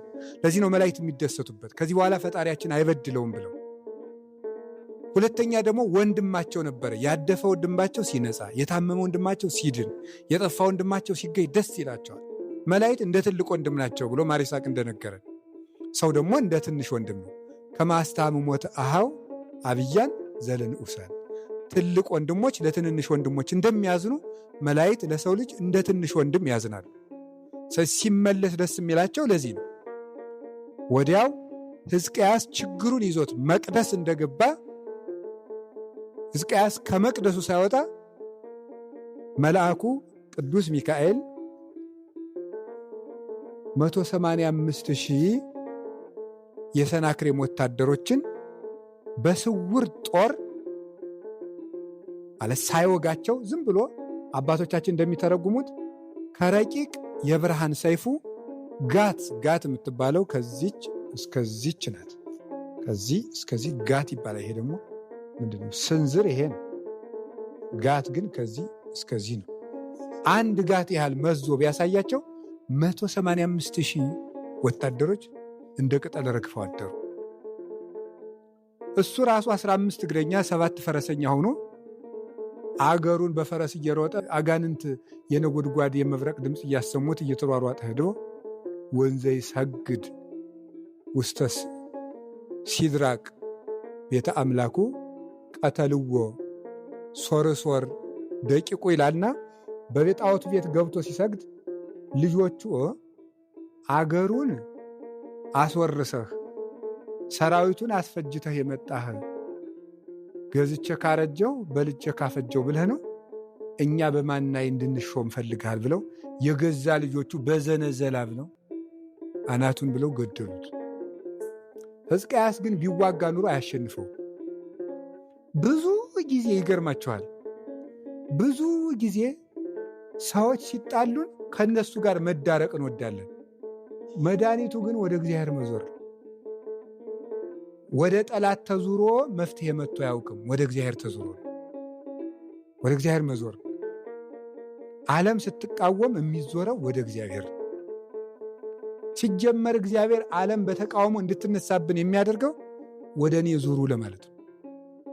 ፊቶቻችንን ለማስተካከል ነው። ብዙ ጊዜ የሰው ልጅ ከሚረባው ይልቅ የማይረባውን መምረጥ ይወዳል። በየቀኑ ነው ከእግዚአብሔር ወደ ዓለም ፊታችንን የምናዞረው። እግዚአብሔር ለሕዝቅኤል ምን እንዳለው ሰምታችኋል? ትንቢተ ሕዝቅኤል ምዕራፍ 8 ቁጥር 16 ላይ ምንድን ነው ያደርገው? 25 ሰዎች ያክል ጀርባቸውን ለቤተ መቅደሱ ሰጥተው ዙረው ተመልከታቸው፣ እንዴት እንደበደልኩ ይልኝ የሰው ልጅ ሆይ ነው ያለው ለሕዝቅኤል። አቀማመጣቸውን አይታችሁታል? ምንድን ነው ያደረጉት? ከመቅደሱ ውስጥ ገብተው ጀርባቸውን ወደ መቅደሱ ዙረው ፊታቸውን ወደ ውጭ ዙረው ተቀምጠው ጣዖት ያመልካሉ እስራኤል። ትንቢተ ሕዝቅኤል ምዕራፍ 9 ቁጥር 1 ጀምሮ እዚያ በኋላ ከመቅደሴ ጀምረህ ቅሰፍ ብሎ ቀይ ጉልማሳ ላከ ይላል። ከመቅደስ ጀምረህ ቅሰፍ ብሎ ፊታቸውን መዞር የሚባለው ሁለት ትርጉም ነው ያለው። ፊታቸውን ከመቅደሱ ፊታቸውን የዞሩ ሰዎች ይጠፋሉ ካልተመለሱ በስተቀር። ከመቅደስ ፊትን ማዞር ማለት አንደኛው ፈጣሪን ትቶ ፍጡር ማምለክ ማለት ነው። ፈጣሪን ትቶ ፍጡር ማምለክ፣ በፍጡር መመካት ከመቅደስ ፊትን መዞር ወይም ለመቅደስ ጀርባ መስጠት ይባላል። ፈጣሪን ትቶ ፍጡርን ተስፋ ማድረግ፣ በሰው መመካት፣ በገንዘብ መመካት፣ በዘመድ መመካት፣ በጊዜ መመካት፣ ፍጡርን ጋሻ ማድረግ፣ አጃቢን ተከታይን ይህ ሁሉ ጋሻ ማድረግ። ሁሉ የሚናድ። ሁለተኛው ከመቅደስ ጀርባን መስጠት ማለት ለመቅደሱ ጀርባን መስጠት ማለት እግዚአብሔርን ትቶ የዚህን ዓለም ጥቅም ማሳደድ ማለት ነው። እግዚአብሔርን ትቶ የዚህን ዓለም ጥቅም ማሳደድ፣ እነዚህ ሁለቱ ናቸው። ሰይፍ ያዝና ከመቅደሱ ጀምረህ ጨርሳቸው ያሉ እግዚአብሔራዊ መፍትሄን መተው፣ አድርባይ መሆን፣ ካህናት ወደ ገንዘብ አሰዳጅነት መውረድ፣ ወደ አድርባይነት፣ ወደ ጉቦኛነት፣ ከባለስልጣን ወደ መጠጋት መሮጥ፣ ወደ ፖለቲካ ሄዶ መጠጋት መላተም፣ የካህናት አድርባይነት ከመቅደስ ጀርባን መስጠት ይባላል። ይህ አደገኛ የሆነ ነገር ነው። አሁን ዛሬ ቤተ ክርስቲያናችንን ኢትዮጵያን ብትመለከቷት ችግሯ ከዚህ ነው የሚመነጨው። አሁን ሀገራችን እውነት ለመናገር ችግር ውስጥ ናት። እውነት ለመናገር ቤተክርስቲያናችንም ችግር ውስጥ ናት። ቤተክርስቲያናችን ችግር ውስጥ ናት። ህንፃችን ችግር የለበትም። በጣም ጥሩ ጥሩ ህንፃዎችን እየሰራን ነው። እግዚአብሔር የተመሰገነ ይሁን። በጣም በጣም በጣም በጣም በጣም በጣም በጣም አብያተ ክርስቲያናት እየፈረሱ እየተሰሩ ነው። በጣም ጎበዞች። በቃ ትልልቅ ይጠባል፣ እናሰፋዋለን። አንዳንድ ጊዜ ደግሞ እንደው በቃ እስኪ ወደዚህ ወደ ሰሜን በኩል ያለው ግድግዳ ጥሩ አይደለም ብለን አፍርሰን በ50 ሚሊዮን የተሰራውን በ500 ሚሊዮን በቃ በደንብ ጎበዞች ሆነናል። እና በዚህ ጉብዝናችን አሁን የህንፃ ችግር የለብንም፣ ተመስገን። ግን ህንፃዎቹ ወደፊት አዳራሽ ይሁኑ ምን ይሁኑ የሚያውቃቸው የለም፣ የሚገባውም የለም፣ የሚያስተውልም የለም። ነገ ማን ነው የሚገባባቸው የሚለው ጥያቄ ውስጥ ነው። ማን ነው የሚኖርባቸው የሚለው ጥያቄ ነው። ዝም ብሎ መገንባት ብቻ ነው፣ መቆለል ነው። ስለዚህ መቅደሳዊ መፍትሄ ተትቷል ነው። መቅደስ ገብቶ አልቅሶ ምህላ ይዞ መፍትሄ ማምጣት ቀርቷል። መሞዳሞድ ነው የዚህ ዘመን መፍትሄ፣ መሞዳሞድ፣ እግዚአብሔርን ትቶ የፍጡር መፍትሄ መፈለግ፣ እግዚአብሔርን ጨርሶ መተው፣ አለቃ የሌለው ህዝብ መምሰል፣ አውራ የሌለው ንብ መምሰል፣ ዝም ብሎ ሁሉ በየጓዳው መንጫጫት ብቻ በለፍለፍ፣ ዝም ብሎ ሁሉም የመሰለው ይህ ዘመነ መሳፍንትን ነው የሚመስል። መጽሐፈ መሳፍንትን እንደው በዛው አንብቡት ሌሎቻችሁ አለ። እንደው ሰው ሁሉ የመሰለውን የሚሰራበት ሰው ሁሉ የመሰለውን እና ይሄ ምንድን ነው ብለው ይተረጉማሉ። መጽሐፈ መሳፍንት የመጨረሻውን ቁጥር የሚተረጉም ሊቃውንት ሰው ሁሉ እስራኤልን በዚያ ወራት ንጉሥ አልነበራቸውም፣ ሰው ሁሉ የወደደውን ልቡ የወደደውን ይሰራ ነበር የሚለውን ይሄ ንጉሥ አልነበራቸውም የሚለው እግዚአብሔርን ንጉሥ ያላደረጉ የእግዚአብሔርን ንግስና ጌታ አድርገው በሱ መመሪያ የማይሄዱ ንጉሥ ሲኖር እንግዲህ ሕግ ይኖራል።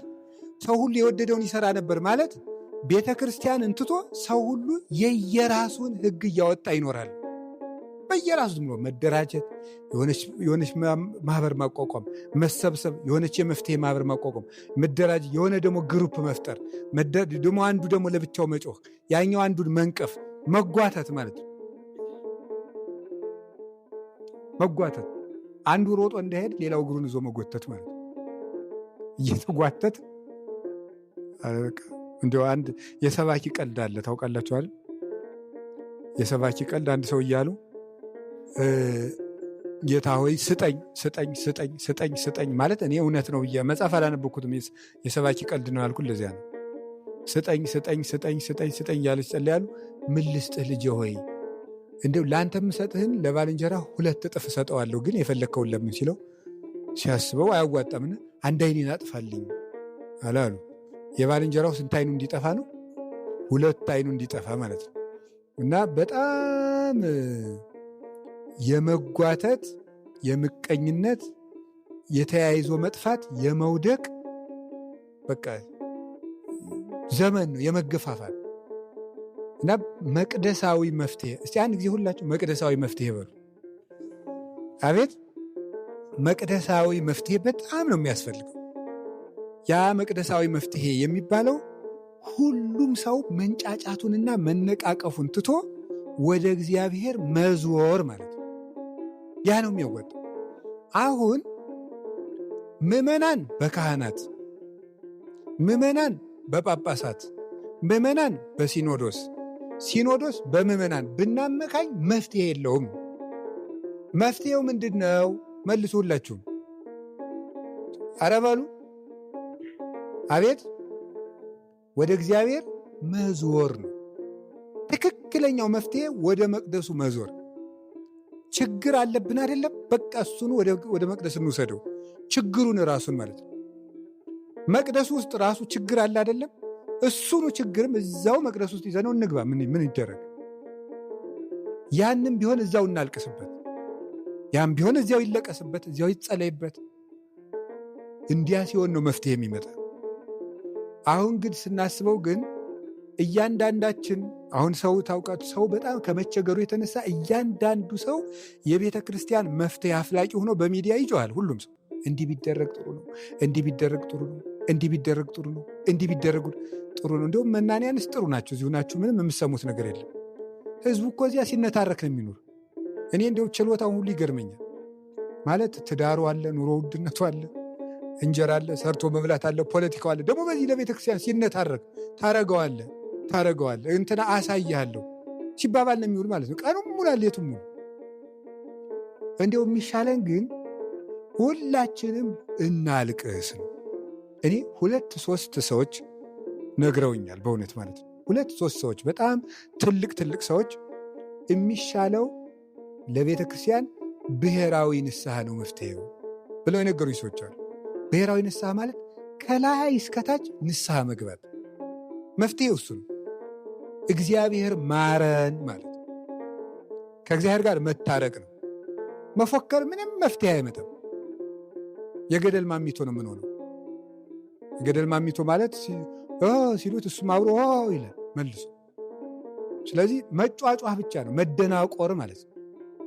ጩኸታችን ያደነቆረን ካልሆነ በስተቀር የሚሰማም የለም። ስለዚህ መፍትሄው ወደ እግዚአብሔር ቤት እንደ ሰናክሬም የሚያስቸግር ግፍ ከዓለም እየነደደ ስለሆነ ቤተክርስቲያን የሚያጠፋ ዲያብሎስ የሚያነደው እኛ ያችን ደብዳቤ ይዘን ጌታው እንዲሆነንልሃል ነው። እኔ የተማርኩበት ደብረ ሃይማኖት መካነ ኢየሱስ ቤተክርስቲያን በጣሊያን ወረራ ጊዜ ደብሩ አደጋ ስለደረሰበት አባቶቻችን ታቦቱን ይዘው ተሰደው ነበር። ዋሻ ውስጥ ዋሻ ማርያም የምትባል ቦታ ተሰደው ነበርና በዚያ ውስጥ አባቶች እንደሚነግሩን የልደት እንግዲህ ታቦቱ ይከበራል፣ ኢየሱስ ስለሆነ ታቦቱ እና የልደት አባቶቻችን ከዚያ ዋሻ መጥተው ማርገጃው ላይ ይሰበሰቡና ኢየሱስ ክርስቶስ ሊቀ ካህናቲን አስተጋባና በተረፍቅ መካነ እስመ ዝራዋን አግብርቲከ ንሕነ፣ አቤቱ ሊቀ ካህናታችን ኢየሱስ ክርስቶስ ሆይ የተበተን ባሮችን ሰብስበን ብለው እንባቸውን ረጭተው መልሰው ወደ ዋሻው ይሄዱ ነበር። ከዚያ በኋላ ዘመን አልፎ ያው የ5 ዓመት ወረራው አልፎ ጣሊያንም ተመልሶ ጃን ሆይም ከተሰደዱበት ከእንግሊዝ ሀገር መጥተው ደብረ ሃይማኖት መካነ ኢየሱስ ቤተ ክርስቲያኑን ራሳቸው አሰርተውት መጥተው መርቀውታል። ይገርማቸዋል። ራሳቸው ዛሬም እሳቸው አርፈውባታል የምትባል ጎጆ አለቸው ጉባኤ ቤቱ እና ይኸው ሰበሰባቸው። መፍትያቸው ያነበረ ማርገጃው ላይ ተሰብስበው ኢየሱስ ክርስቶስ ሊቀ ካህናቲነ አስተጋባና በተረፍቅ መካነ እስመ ዝራዋን አግብርቲከ ንሕነ፣ ሊቀ ካህናታችን ኢየሱስ ክርስቶስ ሆይ ሰብስበን አንተ ካለህበት ሰብስበን ባሮች ተበትነናልና ብለው ሲያለቅሱ ክርስቶስም ሰበሰባቸው እና አሁን ተበትነናል። የእሱ ባሮች እንኳን ችግራችን መፍትያችን በትኖናል። ምንም ማንን አይሰማም፣ ምክርም አልጠቅም ብሏል። እግሩ ራሱ አይታወቅም። አዛዡ ታነዛዡ፣ መምህሩ ተማሪው፣ ደቀ መዝሙሩ አይታወቅም። ሁሉ ይናገራል፣ ጆሮ የለም። እና በዚህ ሰዓት መፍትሄው የሰናክሬምን ደብዳቤ ይዞ ወደ መቅደስ ሄዶ ርኢትዕይርቶ ለሰናክሬም ሰይጣን ያደረገብንን ተመልከት፣ ሰናክሬም እኮ ዲያብሎስ ብሎ ይህንን ደብዳቤ ይዞ ወደ ክርስቶስ መቅደስ መግባት፣ በየግል ችግራችን መናቆራችን ትተን የቤተ ክርስቲያንን ችግር ማድረግ ምንድን ነው? ቅዱስ ጳውሎስ ሁሉም ትተውኛል አይደል ያለ። በቅዱስ ጳውሎስ መልእክት ውስጥ በጣም ከሚያሳዝነኝ መልእክቶቹ መካከል ሁሉም ትተውኛል የሚለው ነው። እስመ ኩሎሙ ኀደጉኒ፣ በቃ ሁሉም ትተውኛል አለ። እስመ ኩሉ ይሄ ለትካዘ ርእሱ፣ ሁሉም ለራሱ ፈቃድ ነው የሚያስበው ይላል። ሌላው ቀርቶ ቤተ ክርስቲያን ራሱ የግል ጥቅም ማስከበሪያ፣ የሴራ መጎንጎኛ በጣም እየሆነች ታሳዝናለች። ለቤተ ክርስቲያን የተቆረቆረ በሚመስል ሰው ውስጥ ምን አይነት መርዝና ክፉ ነገር እንዳለ ሁሉ አናውቅም። በጣም አደገኛ ነገር። ስለዚህ በዚህ ሰዓት የሚሻለን ርኢትዕይርቶ ለሰናክሬም። አሁን በጣም የምናሳዝን በጣም የምናስቸግር ሰዎች ነን። በእውነት በጣም የምናስቸግር ሰዎች። ትልቅ የቤተ ክርስቲያን ችግር፣ የክርስቶስ አካል ቤተ ክርስቲያን እየተበተነች እያየናት በግል ችግሮቻችን ተጠምደናል። በግል ኮርፊያዎቻችን፣ በግል ብሽሽቃችን፣ በግል ስድድባችን ትንሽ ወርደን ኧረ እኔ ቤተክርስቲያን የምታሳዝነኝ እኛ እጅ ላይ መሆኗ ነው። በቃ በጣም ነው የምታሳዝነኝ። ቤተክርስቲያንም አልገባንም ሁሉ። ቤተክርስቲያን ማለት የሆነች አንዲት ሰበካ ጉባኤ ወይም ምናምን አይደለም። ስለ ቤተ ክርስቲያን ስናገር የሆነ አንዲት አጥቢያ እያልኩ አይደለም። ቤተ ክርስቲያን ስለ ክርስቶስ የሞተለት ህብረት ማለት ነው። ስለ አንድ ህንፃ አይደለም የማወራው። ክርስቶስ ስለሞተለት ህብረት ነው። ስለዚህ ገዳምን ብቻ አይደለም የማወራው። ክርስቶስ ስለሞተለት ስለ አንዲቱ ህብረት ነው። ያደለው የሶርያ ቤተ ክርስቲያኖች ታረዱ፣ ተቃጠሉ፣ ተሰደዱ። እናቶቻችን መነኮሳት ከገዳም ተፈናቅለው ልብሳቸውን አውልቀው ተሳልቀውባቸው እያስገደዱ እያገቧቸው ሃይማኖታቸውን እያስለወጡ መከራ ከፍለዋል። ሌሎችም በሌሎች አብያተ ክርስቲያናት ያሉ ወንድሞቻችን አለቁ። የኤርትራ ቤተ ክርስቲያን መከራ ነበረባት፣ አሁንም አለባት። የግብፅ ቤተ ክርስቲያን፣ የህንድ ቤተ ክርስቲያን፣ የአርመን ቤተ ክርስቲያን መከራ ውስጥ ናቸው። ያደለው እንዲህ አድርጎ ትንሽ ሸገር ብሎ ያስባል። ባይሆን ደግሞ እንደ ኢትዮጵያ ማሰብ ያቅተዋል ሰው። እንደ ኢትዮጵያ ቤተ ክርስቲያን ማሰብ ሰው ያቅተዋል። መርመጥመጥ ዝም ብሎ እንደ ኢትዮጵያ ቤተ ክርስቲያን የምናስበው መቼ ነው? እንደ ጋሪ ዝም ብሎ እንደዚህ ጆሮአችን ሁሉ ተቀንድቦ ተይዞ በጣም የሚያሳዝነው። እና ወገኖች ስለ ቤተ ክርስቲያን ጸልዩ።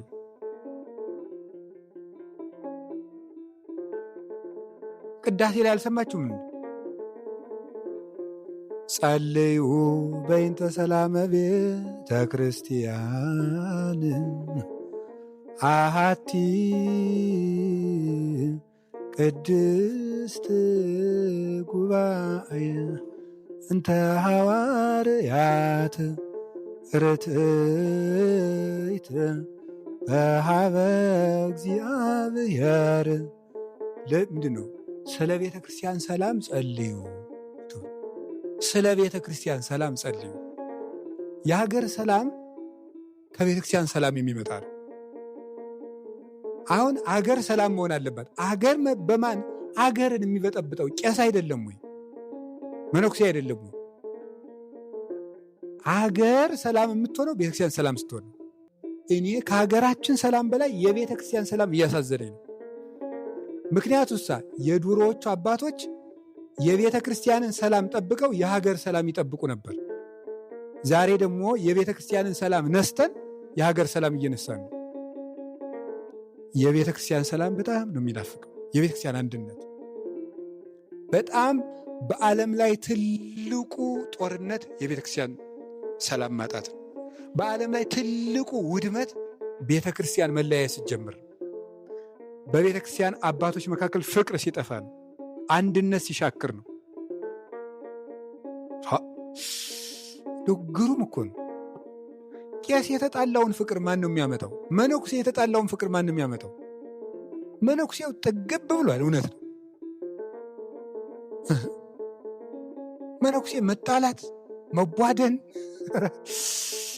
ሮመዳን ያለም ህዝቡማ ከማን አይቶ ይፋቀራል? አንዱ ገዳም በሌላ ገዳም ላይ መነሳት፣ አንዱ ገዳም ከሁለት መከፈል ጥጋብ አይደለም? ይሄ ጥጋብ ነው። እንዲሁ ዝም ብሎ እየወጡ እንዲሁ ግሩም ነው። ምዕመናን ሄደው መነኮሳትን ማሸማገል፣ ገዳም ማስታረቅ፣ እንዲያ ነው እድገት። ታደጉ ላይ ቀር እንዲህ ነው እንጂ መጃጃል። ምዕመናን መነኮሳትን በማሸማገል መድከም ሀፍረት አይደለም ይሄ? ስለዚህ አሁን እዚህ ያላችሁ አባቶች፣ እናቶች፣ ደቀ መዛሙርት፣ ምዕመናን ሁላችሁ ስለ ግል ችግራችሁ መጸለይ አቁማችሁ ስለ ቤተክርስቲያን ችግር ጸልዩ። የግል ችግር እኔም አለብኝ እናንተም አለባችሁ፣ እግዚአብሔር ያውቃል። ግን እሱን እንተወውና በቃ ለቤተክርስቲያን ችግር እንጸልይ። እውነት ነው፣ ለቤተክርስቲያን መጸለይ የሚያስችል ጥሩ ሰውነት የለንም። ግን ክርስቶስ ለቤተክርስቲያን የሚጸልይን ሰው እርኩስም ይሁን ንጹሕ ይሰማዋል፣ ይወደዋል በጣም። ለቤተ ክርስቲያን ጸልዩ። እንደው በሞቴ ለቤተ ክርስቲያን ከዚህ አሁን ከዛሬው እሁድ ጀምሮ ሙሉ ፍልሰታን እግዚአብሔር የረዳችሁ ምዕመናን ሁላችሁ ስለ ቤተ ክርስቲያን ሰላም ጸልዩ። ቤተ ክርስቲያንህን ጠብቃት፣ ቤተ ክርስቲያንን ይቅር በላት። ተሰሃላ ለዛ አጸደ ወይን፣ አቤቱ አጸደ ወይንህን ቤተ መቅደስህን ይቅር በላት እባክህ። ምንድነው የበላ ሁሉ ኃላፊ ፍኖት ነው ያለው? ኃላፊ አግዳሚ ቆጥቁጦ የጨረሳት የሚቆርጣትን፣ ያም የሚስቅባት፣ ያም የሚሳለቅባት፣ ያም ጡቷን የሚነክሳትን ይችን ቤተክርስቲያን አስባት። ማንም ስለ ቤተክርስቲያን ሰላም የማይገደው ከሆነ፣ በታች ያለም በላይ ካለም የማይገደው ከሆነ፣ ሊቃውንት ተሰብስበው ለቤተክርስቲያን ፍቅር የማይመክሩ፣ መነኮሳት ተሰብስበው ስለ ቤተክርስቲያን ፍቅር የማይመክሩ፣ ጳጳሳት ተሰብስበው ስለ ቤተክርስቲያን ፍቅርና አንድነት የማይመክሩ ከሆነ ምንድን ነው እያደረግን ያለ ነው? በሬንን ፈረስ በቅሎ ስለ ቤተክርስቲያን ፍቅር ካልጨነቀው አንድ ሰው በግል የግል ትንንሽ ነገሮችን ይዞ ጎረቤት ይመጥር መናቆር፣ እረኛ በዚህ በእንትን በኮፈዳ ጥሬ የተጣላ እረኛ ይመስል እረኛ ማለት በመጽሐፍ ትምህርት ቤት ያልተማረ ማለት፣ ዘላን ማለት ያልተማረ ማለት፣ በዘላንነት በእረኝነት አድጎ ይላሉ አባቶቻችን ሲተረጉ። የቤተ ክርስቲያን አምላክ ችግራችንን ይስማል። እውነት ነው። አገራችን ቤተ ክርስቲያናችን ችግር ውስጥ ናት። እውነቴን ነው የምነግራችሁ። ለቤተ ክርስቲያን ያመማችሁ ትኖራላችሁ፣ ብዙ ጭንቀት ያለባችሁ ትላላችሁ። እናንተ ለቤተ ክርስቲያን ጸልዩ፣ ክርስቶስ የእናንተን ችግር ይፈታል። ወተዘያነው ዳህና ለኢየሩሳሌም፣ የቤተ መቅደስን ደህንነቷን ተነጋገሩ እኮ ነው ያለ ቅዱስ ዳዊት መዝሙር 121 ላይ። የቤተ መቅደስን የእግዚአብሔርን ቤት ደህንነት እባካችሁ ተነጋገሩ። የእግዚአብሔር ቤት ደህና ነው ወይ ብላችሁ ተነጋገሩ። ማኅበረ ካህናት ደህና ናቸው ወይ? ማኅበረ ኤጲስቆጶሳት ደህና ናቸው ወይ? ማኅበረ መነኮሳት ደህና ናቸው ወይ? ፍቅር አላቸው ወይ? ማኅበረ ምዕመናን ፍቅር አላቸው ወይ? ኢየሩሳሌም ደህና ናት ወይ? ኢየሩሳሌም ማለት ቤተክርስቲያን ናት። ቤተክርስቲያን ደህና ናት ወይ? እና ወገኖቼ አይምሯችሁን ሰፋ አድርጉት። አሁን ይህን ትምህርት የሰማችሁ ሁሉ መቼም ይሄ እግዚአብሔር ቃል ነው። አይምሯችሁን ሰፋ አድርጉት። ቢያንስ እዚህ የተቀመጥነው ሰዎች በትንንሽ ነገሮች መጣላት እናቁም። የቤተ ክርስቲያንን ችግር እናርግ። የራሳችን እየተው ራስ ወዳድነታችን ነው። ገፋኝ፣ ገፋው፣ ነቀፍከኝ፣ ነቀፍኩ፣ ሰደብከኝ፣ እንዳልከኝ፣ አማኝ፣ እንትናልከኝ፣ ጎረመትከኝ፣ ቃል ተናገርክም። የቤተ ክርስቲያን ችግር እንዲያው ስለ ቤተክርስቲያን እስቲ አስቡ። በሞቴ እንዲያው ስለ ቤተክርስቲያን አምላክ ብላችሁ ስለ ቤተክርስቲያን አስቡ። ስለ ቤተክርስቲያን ቅዱስ ጳውሎስ ያለውን አልሰማችሁትም? በብዙ መከራ ውስጥ ሆኜ እንኳን የማስበው ዕለት ዕለት የሚያሳስበኝ የቤተክርስቲያን ጉዳይ ነው። ቤተክርስቲያን ሰላም ካልሆነች እናንተ የምታዩት የዛሬው የቂርቆስ፣ የቁስቋም፣ የያሬድ፣ የእመቤታችን ሌላውን ባለበት ሀገር የገብርኤል የቅዳሴ የሚቀድስ ቄስ አለማጣታችን ነው የምታዩት። በዚህ ከቀጠል ግን እኔ ዝም ብሎ ከ10 ዓመት ቀጥሎ የምንፈርሱላ ነው የሚመስለኝ። ስታዩት እኮ በጣም አስቸጋሪ። ሰው ሁሉ በየሆዱ እኮ ነው የሚሄደው። እናንተ ኧረ በስላሴ ሰው ሁሉ ዝም ብሎ በቃ የየራሱን መንገድ ነው የሚሄደው። የየራሱ ቡድን ፖለቲካ ነው የሚመስለው የክርስቶስ ቤት። የየራሱን ቡድን ያቧድናል፣ ያደራጃል። የሆነ እኔ ቃላት መግለጽ ይህንን ሊሸከሙልኝ አይችሉም የልቤን ብሶት እና የቤተክርስቲያን ችግር በቤተክርስቲያን ነው የሚፈታው። የቤተክርስቲያን ችግር በፖለቲካ አይፈታም። የቤተክርስቲያን ችግር በቤተክርስቲያን ነው የሚፈታው። የመቅደስ ችግር በመቅደስ ነው የሚፈታው። የክርስቲያኖች ችግር በክርስቲያኖች ነው የሚፈታው እና እንዳልኳችሁ ችግሮቻችን እኛው ጋር ከሚሆኑ እግዚአብሔር ቤት ሕዝቅያስ የሰናክሬምን ደብዳቤ ይዞ ወደ መቅደሱ ሄደ። እኛም ደግሞ ችግሮቻችንን እቤት ይዘናቸው አንቀመጥ፣ እግዚአብሔር ቤት ውስጥ ይዘናቸውን ይሄድ ነበር መልእክቱ። ርኢ እግዚኦ ትዕይርቶ ለሰናክሬም የሚለውን ደብዳቤ ሰናክሬም የጻፈውን ደብዳቤ ይዟት ሕዝቅያስ ወደ መቅደስ እንደሄደ ችግር የሚፈታው መቅደስ ይዘነው ስንሄድ ነው። ራሱን ችግሩን ነው። ከችግር ተላቀን ሳይሆን ቤተክርስቲያን የምንሄደው ችግሩን ነው ይዘነው የምንሄደው። ከችግር ተላቅን ቤተክርስቲያን ልታከም ነው የምሄደው። ቤቴ ከታከምኩ ሐኪም ቤት ምን ላደርግ እሄዳለሁ? ቤተክርስቲያን የተሰራችው እኮ ልንታከም ነው። ችግር ለቆኝ ሳይሆን ቤተክርስቲያን የምሄደው ችግሬን ይዤ ነው የምሄደው። ችግሬን ይዤ ነውር ለቆን ሳይሆን የምንሄደው ነውራችን ይዘን ነው ቤተክርስቲያን የምንሄደው። ነውር የሚታከመው ቤተክርስቲያን ስለሆነ ነውር የሚለቀው ቤተክርስቲያን ነው። እንደሱ ነው። ሸክማችሁን ጥላችሁ ኑ ሳይሆን ያለ ሸክም የከበዳችሁ ወደ እኔ ኑ ነው ያለ ክርስቶስ።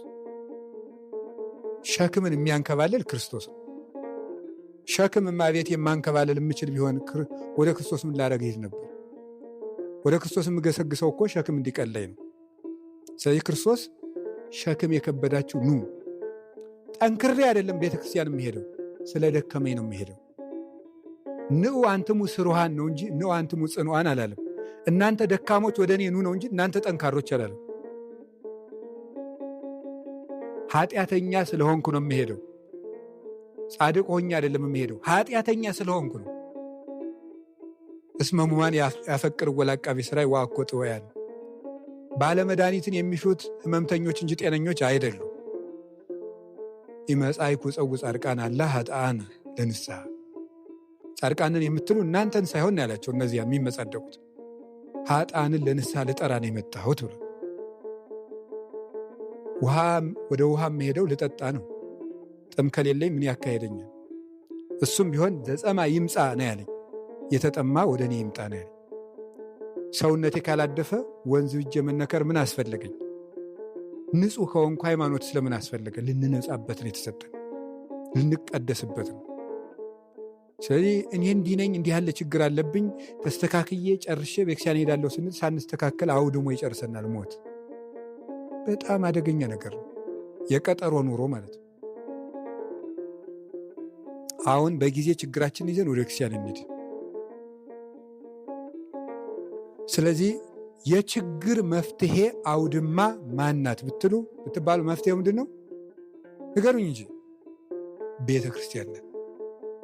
ይኸው ሕዝቅያስ የሰናክሬምን ደብዳቤ ይዞት ገባ። ሌላ አንድ ሁለት ሶስት በመቅደስ መፍትሄ ያገኙ ችግሮችን አንድ ሁለት ሶስት ነገር ልጥቀስላችሁ። ሁለተኛ ዜና መዋዕል ምዕራፍ 20 ከቁጥር 1 ጀምሮ በመቅደስ የተፈታ ችግር ታገኛላችሁ። ኢዮሳፍጥ የሚባለው የእስራኤል ንጉሥ የይሁዳ ንጉሥ በነበረበት ጊዜ ኢዮሳፍጥ የሞዓብ ሰዎች ተደራጅተው ሊወሩት መጡ። ሊወሩት በመጡ ጊዜ ሰዎች መጥተው የሞዓብ ሰዎች እና የሶርያ ሰዎች ሊወጉህ መጥተዋል አሉት። እንዲህ ብለው እንደነገሩት ንጉሡ ኢዮሳፍጥ ምንድን ያለ? ወወአ ኢዮሳፍጥ ውስተ ቤተ እግዚአብሔር በቤተ ይሁዳ። ኢዮሳፍጥም የይሁዳ ፊት በሆነች በኢየሩሳሌም ባለች በቤተ መቅደስ ገብቶ ወቀመ ቅድመ አጸድ ሐዲስ፣ በአዲሲቱ አደባባይ የመቅደሱ አደባባይ ላይ ቆመ። እግዚኦ እግዚአብሔር አምላክነ፣ አቤቱ ፈጣሪያችን እግዚአብሔር ሆይ፣ አኮኑ አንተ እግዚአብሔር አምላከ ሰማይ ወምድር፣ አንተ የሰማይና የምድር ጌታ አይደለህምን? አምላኮሙ አንተ ለኩሎሙ ነገሥተ አሕዛብ፣ የአሕዛብ ነገሥታት ሁሉ አምላክ አንተ አይደለህምን? አሁንም ቢሆን ኃይል ካንተ ነው። እስመ አልቦ ዘይመውአከ፣ አንተን የሚቋቋምህ የለም፣ አንተ እርዳን ብሎ ንጉሡ ቀጥታ የሶርያ ሰዎችና የሞዓብ ሰዎች መጥተዋል ሲሉት ሄዶ ሮጦ የሄደው ወደ እግዚአብሔር መቅደስ። ሮጦ ጦር አይደለም ያደራጀው፣ ሮጦ ወደ መቅደስ ነው ሄደው።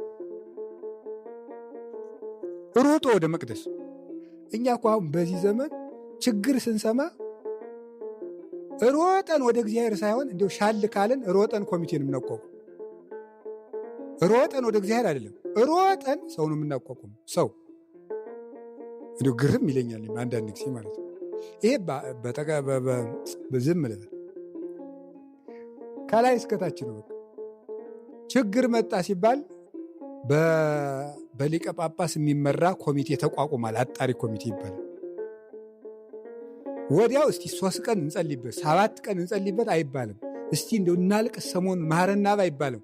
ወዲያው ኮሚቴ ተቋቁሟል ነው የሚባለው። ምን ሰማው ይሄ ነው። ችግር ሲስመጣ በጣም አደገኛ ችግር ቤተክርስቲያን መጣ ሲባል ወዲያው ኮሚቴ ነው የሚቋቋመው። ወዲያው ወደ እግዚአብሔር ለምንድን ነው የማይጮኸው?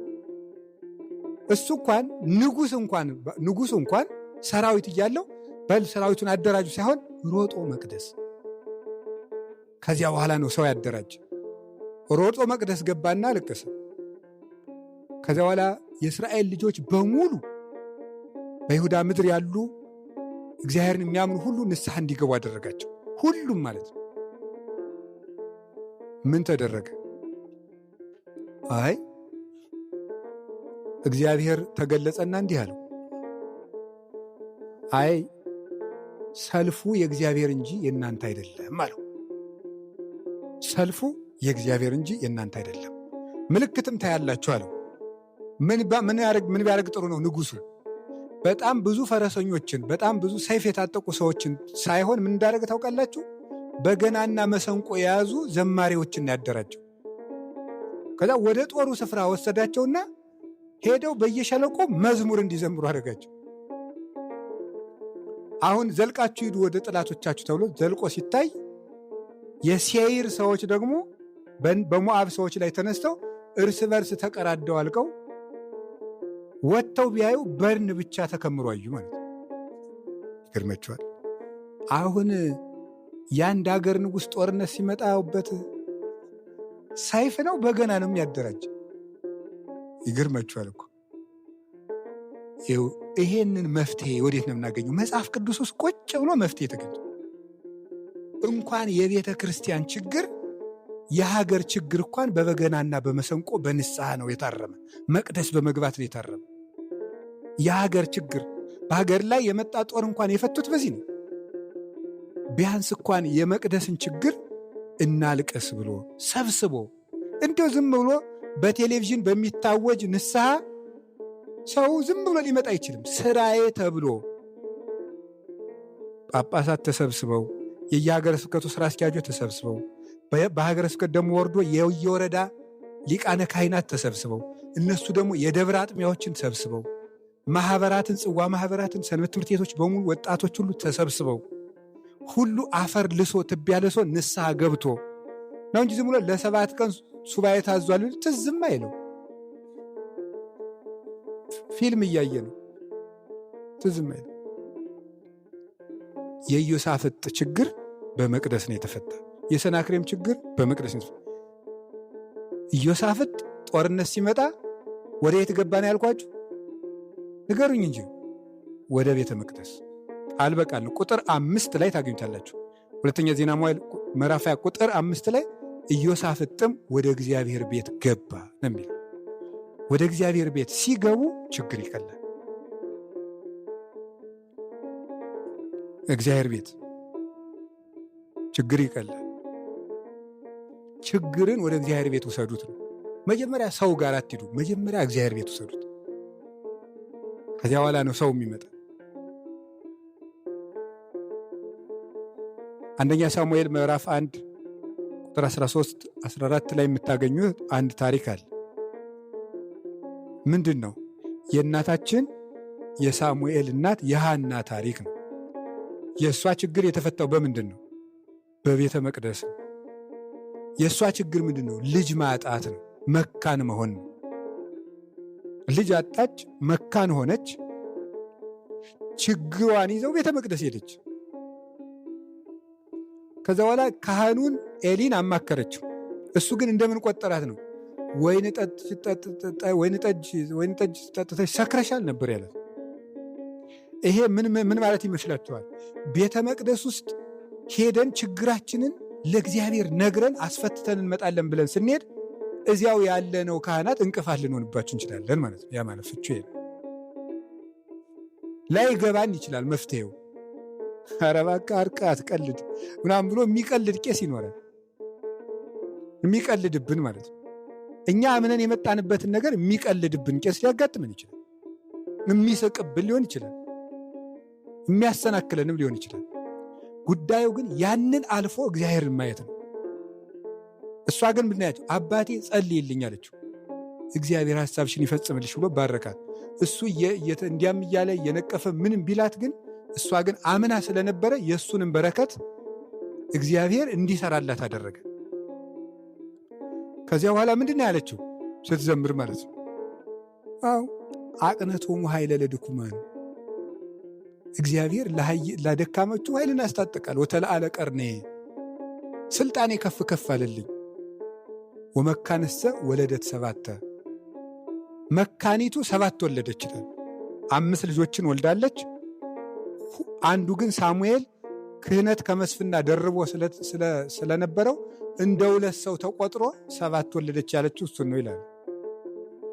አንዱ እንደ 1000 ልጅ የሚቆጠር ሰጠን። 1 ልጅ አታ የነበረችው 7 ወለደች።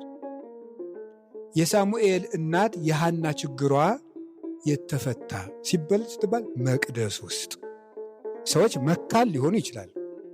ምክንያት ሲያጋጥማቸው በዚያ መሮጥ፣ በሳይንሱ መሮጥ፣ በዚህ ማለት ጠንቋይ ቤት መሄድ፣ ገርግር ነው፣ አይነ ጥላ ነው፣ ማንትስኮት፣ ቀይ ዶሮ ምናምን፣ ቀይ በግ፣ የሁሉ የችግር መጨመሪያ ነው። ይሄ መፍትሄ ሊሰጥ አይችልም። እንደ እብድም ሆኖ ቢሆን ከእግዚአብሔር ቤት መጸለይ። ልጅ ከጠቀመ ልጅ ይሰጣል። የማይጠቅም ልጅ ከሆነ ደግሞ እግዚአብሔር ልጁን በማስቀረት ይጠቅማል። ልጁን በማስቀረት ራሱ የማይጠቅም ልጅ ከሆነማ እንኳን የማይወለድ ምን ያደርጋል? ምን ያደርጋል? የእናት አባቱን ልብ የሚያቆስል ፈጣሪውን የሚክር ልጅ ባይወለድስ ምን ያደርጋል? ምን ያደርጋል? ስለዚህ ቤተ መቅደስ ውስጥ ሆኖ በደንብ አልቅሰው ንስሐ ገብተው ልጅ ያላገኙ ሰዎች ካሉ ምን ማድረግ ነው ያለባቸው? እግዚአብሔር ችግሬን ፈቷልኛል፣ የማይረባ ልጅ ሊወለድ ኑሯል፣ ፈጣሪ ያዳነኝ ነው መባል ያለበት። አንዳንዶቻችን እኮ ባንወለድ የሚያስብል እኮ ነው። ምን ስራው ስራ በሆነ እናቶቻችን ምርር ሲላቸው አንዳንድ ቀን እንዲያው ውሃ ሆነህ በቀረህ ይላሉ። ውሃ ሆነህ በቀረህ እንዲያው አንተስ ይላሉ። በእርግጥ የእናት እርግማን ፍቅር ነው፣ አውቀው ነው እንዲህ የሚል የብሽቀት ነው እንጂ ውሃ ሆኖ ቢቀር አይወዱም ነበር። እና እንደዚያ የሚባል ልጅ አለ፣ ረብ የሌለው ለእናትም ለአባትም የማይጠቅም ለእግዚአብሔርም የማይረባ ለራሱም የማይሆን ለሀገርም የማይረባ እንዲሁም በቁሙ የሞተ ማለት ነው ብሎ በቃ የመምሸት የመንጋቱ እንደሱ አይነት ልጅ ቢቀርስ። ስለዚህ እግዚአብሔር ምን አደረገ? ችግሯን መቅደስ ይዛው ሄደች። እዛው መቅደስ ውስጥ ችግሯን ተቀብሎ ሸክሟን አውርዶ እግዚአብሔር ሰደዳት። ሳሙኤልን የመሰለ ነቢይ፣ እግዚአብሔር የሚያነጋግረው ነቢይ ወለደች። የፈረሰውን የእግዚአብሔር ቤተ መቅደስ የሚሰራ፣ የተዳደፈውን ቤተ መቅደስ የሚያነጻ፣ ሕዝቡን ከእግዚአብሔር ጋር የሚያገናኝ፣ እግዚአብሔር ደስ የተሰኘበት ልጅ ወለደች። ይህ የሚመጣው ችግርን ወደ ቤተ መቅደስ እዞ መሄድ። አንድ ጊዜ በሉ እንጂ አቤት! ችግርን ወደ ቤተ መቅደስ ይዞ መሄድ ነው። እውነቴን ነው የምነግራችሁ። ዝም ብላችሁ ቤተ ክርስቲያን አሁን ዛሬም ራሱ አድርጉ። ሲቸግራችሁ ለችግር ተብሎ ቤተ ክርስቲያን መሄድም አለ። እንደ ሰው እግዚአብሔርን ለማምለክ ለችግር ብቻ ብለን ሳይሆን ማለዳ ማለዳ እንሄዳለን፣ ቅዳሴ ሲኖር እናስቀድሳለን። ግን ችግር ሲገጥማችሁ ምንድን ነው የሚደረገው? በቃ ለ7 ቀን እየተመላለሱ እችን ታህል እጸልያለሁ፣ ጌታ ሆይ አንድ ነገር አድርግልኝ ይባላል። ለ40 ቀን አደርጋለሁ፣ ለ15 ቀን አደርጋለሁ፣ ይህን አድርግልኝ። እኔ ለራሴ ሲቸግረኝ ቤተክርስቲያን ናት መጠጊያዬ። እውነቴን ነው። አሁን እዚህ ገዳም ከመጣሁ እንኳን ስንት ቀን አሁን መናገር የማልፈልጋቸው ስንት ሸክሞች ጽዮን እየተመላለስኩ ለቆኛል ማለት ነው። ስንት ሸክም አሁንም አልናገርም። ወደፊቱም ስናረጅ ነግራቸው ይሆናል። አኖርም ምን እንዳደረገልኝ እግዚአብሔር ምን እንዳደረገልኝ እኔ እና እሱ እናውቀዋለን። በጣም በጣም በጣም በጣም እዚህ ከመጣሁ አሁን 4 ዓመት ሆነኝ። እዚህ ከመጣሁ እንኳን መዓት ሸክም ከራሴ ላይ የወረደልኝ ቤተክርስቲያን ስሄድ ሄጄ እናገራለሁ፣ እግዚአብሔር ያንከባልልኛል። ቤተ ክርስቲያን ሄጄ ያልተፈታልኝ ችግር የለም። እውነት ለመናገር ያልተፈታ ችግር ቢሆን ገና እኔ ጥሩ ሰው አለመሆኔ ነው። እሱ ደግሞ የእኔን ጥረት ስለሚፈልግ ነው።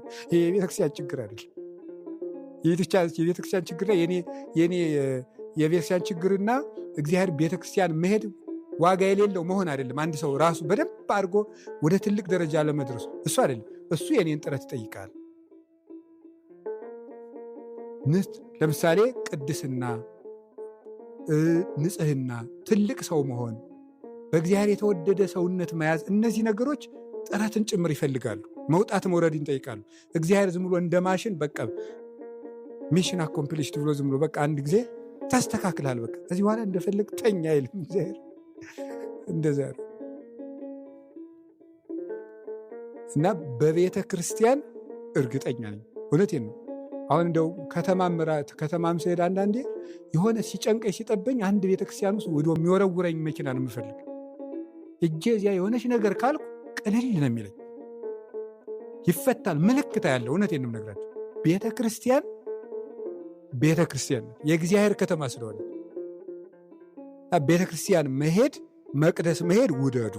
ችግራችሁን ቤተ ክርስቲያን ይዛችሁት ሂዱ ነው የኔ ጥያቄ። አሁን የዛሬው ትምህርታችን ስለ ቤተ ክርስቲያን ነገረ ቤተ ክርስቲያን እያስተማርኩ ሳይሆን ችግርን ቤተ ክርስቲያን ይዞ መሄድ እያወጋን ያለን።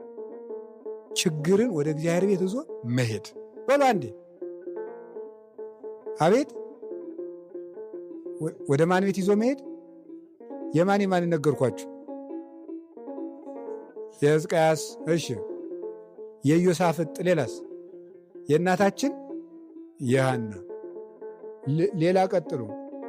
በሐዲስ ኪዳን ደግሞ ስትመጡ በሐዲስ ኪዳን ሉቃስ ወንጌል ምዕራፍ 1 ምን ትዝ ይላችኋል? ዘካርያስ ነው። ችግር ነበረበት። ችግሩን እያያዘው ያጥን ነበር። ችግሩን ይዞ ያጥናል። ዘካርያስ እኮ በጣም ከባድ ችግር ነው የነበረበት። ልጅ ማጣት ብቻ እኮ እንዳይመስላችሁ። ልጅ ማጣት ብቻ ሳይሆን እንዴ የማገለግለው አምላክ እንዴት ነው የሚል ውስጣዊ ሕመም አለበት። ልጅ የማይሰጠኝ ብሎ። ምክንያቱም በእስራኤል ደግሞ ልጅ የሰው ልጅ በሃይማኖት ሲኖር ከሚፈተነው ፈተናዎች ሁለቱ፣ በጣም ብዙ ፈተና ነው ያለ። ሁለቱ ከዚህ ጋር የሚያዘው አንደኛው በጥቅስ መፈተን ነው። በጥቅስ መፈተን አለ። ጥቅስን ሊማሩበት ሲገባ ይፈተኑበታል። ለምሳሌ አሁን ለአብርሃም ልጅ የሰጠ አምላክ ለእኔ ለምን አይሰጠኝም ማለት፣ ለአብርሃም የሰጠ አምላክ ለእኔም ይሰጠኛል ማለትም በጥቅስ መማር ነው። ለአብርሃም የሰጠ አምላክ ለእኔ ለግድ ይሰጠኝ ይገባል ማለት ደግሞ ሌላ ፈተና ነው። ለምሳሌ አሁን እዚህ ጉባኤ ቤት ያሉ የእኛ ደቀ መዛሙርት ለምሳሌ የክርስቶስ ደቀ መዛሙርት ናቸው አይደል? አሁን እስቲ ወደ ምድረ በዳው ፈቀቅ ብለን እንማር ብለን ስንማማር ውለን ወደ 11 ሰዓት አካባቢ እስቲ 5 እንጀራ ዘንድና ጌታ ያበርክትልን። ምክንያቱሳ ለሐዋርያት አድርጎላቸዋል፣ እኛም ማመን አለብን። ይህ እግዚአብሔር መፈታተን ነው። በጥቅስ መፈተን ይባላል። በምን መፈተን ነው ያልኳችሁ? አዎ የተጻፈው ነገር ሁሉ ለእኛ ይደረጋል ማለት አይደለም። ጊዜው ገና ሊሆን ይችላል፣ አስፈላጊያችን ላይሆን ይችላል። እነዚያ ሰዎች ለምሳሌ ከቤት ስለራቁ እንጀራ ስላልነበራቸው በጣም ብዙ ምክንያት አለ። ጊዜው ገና ሊሆን ይችላል፣ አስፈላጊያችን ላይሆን ይችላል። ብቻ እግዚአብሔር መልካም ነው እንጂ ለምን እንዳደረገው እሱ ያውቃል። ስለዚህ በጥቅስ እየተፈተነ ኖረ። ግን ከነምኑም በቃ ውስጡ እየወጣ እየወረደ እንዲያ እያለ ግን ማጠኑን አልተወም። ችግሩን እዛው መቅደስ ውስጥ ይዞት እግዚአብሔርን እየጠየቀ እሱ እንደሚያደርግ ያድርገኝ፣ ከነ ችግሬ እመጣለሁ፣ ችግሬን አንተ ቅረፈው እያለ ያጥናል። ከዕለታት አንድ ቀን የእግዚአብሔር መልአክ ቅዱስ ገብርኤል በመሰዊያው በቀኝ በኩል ቆሞ አየው ይላል። በቀኝ በኩል የማናዊ መልአክ ስለሆነ ያለ መላእክት ረዳትነት የሚፈጸም ምንም ረድኤት የለም። ሁሉ አሁን ዛሬ በሕዝቅያስ ውስጥ ወደ መቅደስ ሄዳል። መልአክና መንፈሳዊ አባት የግድ አስፈላጊ ናቸው። ስለዚህ ቅዱስ ሚካኤል ሄደ የሕዝቅያስን፣ ለእሱ ደግሞ ቅዱስ ገብርኤል ትወልዳለህ አለው። ይሄ የማይሆን ነገር ነው፣ የማይሆን ነገር። አሁን ደግሞ ትምህርት በተግባር ሲፈተን ማለት ነው። ማለት ዘካርያስ ምንድን ነው? የሕዝብ ምንድን ነው? መምህር በሉ። የምን መምህር ነው?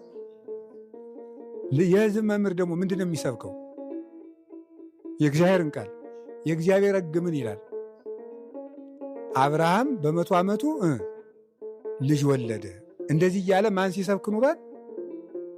ራስህ ትወልዳለህ ሲባልሳ ወገብ ያዝ ማለት። ትምህርት በተግባር ሲፈተን ያቅታል። ገብቷችኋል? አዎ ከባድ ነው። ተምሮ መስበክም ከባድ ነው። ሰብኮ ተግባራዊ መሆንም ከባድ ነው። ሁሉም ነው። እውቀቱ አልገባ ማለቱ ብቻ ሳይሆን መፈጸሙም ደግሞ አቀበት ነው እንጂ ተፈተነ። አንዳንድ ጊዜ የሚሰብክ ሰው ሁላ ቅዱስ አይምሰላችሁ። እናንተም እንዲህ ታረጋላችሁ እንዳትሉ፣ እናረጋለን እንጂ አይጣላል።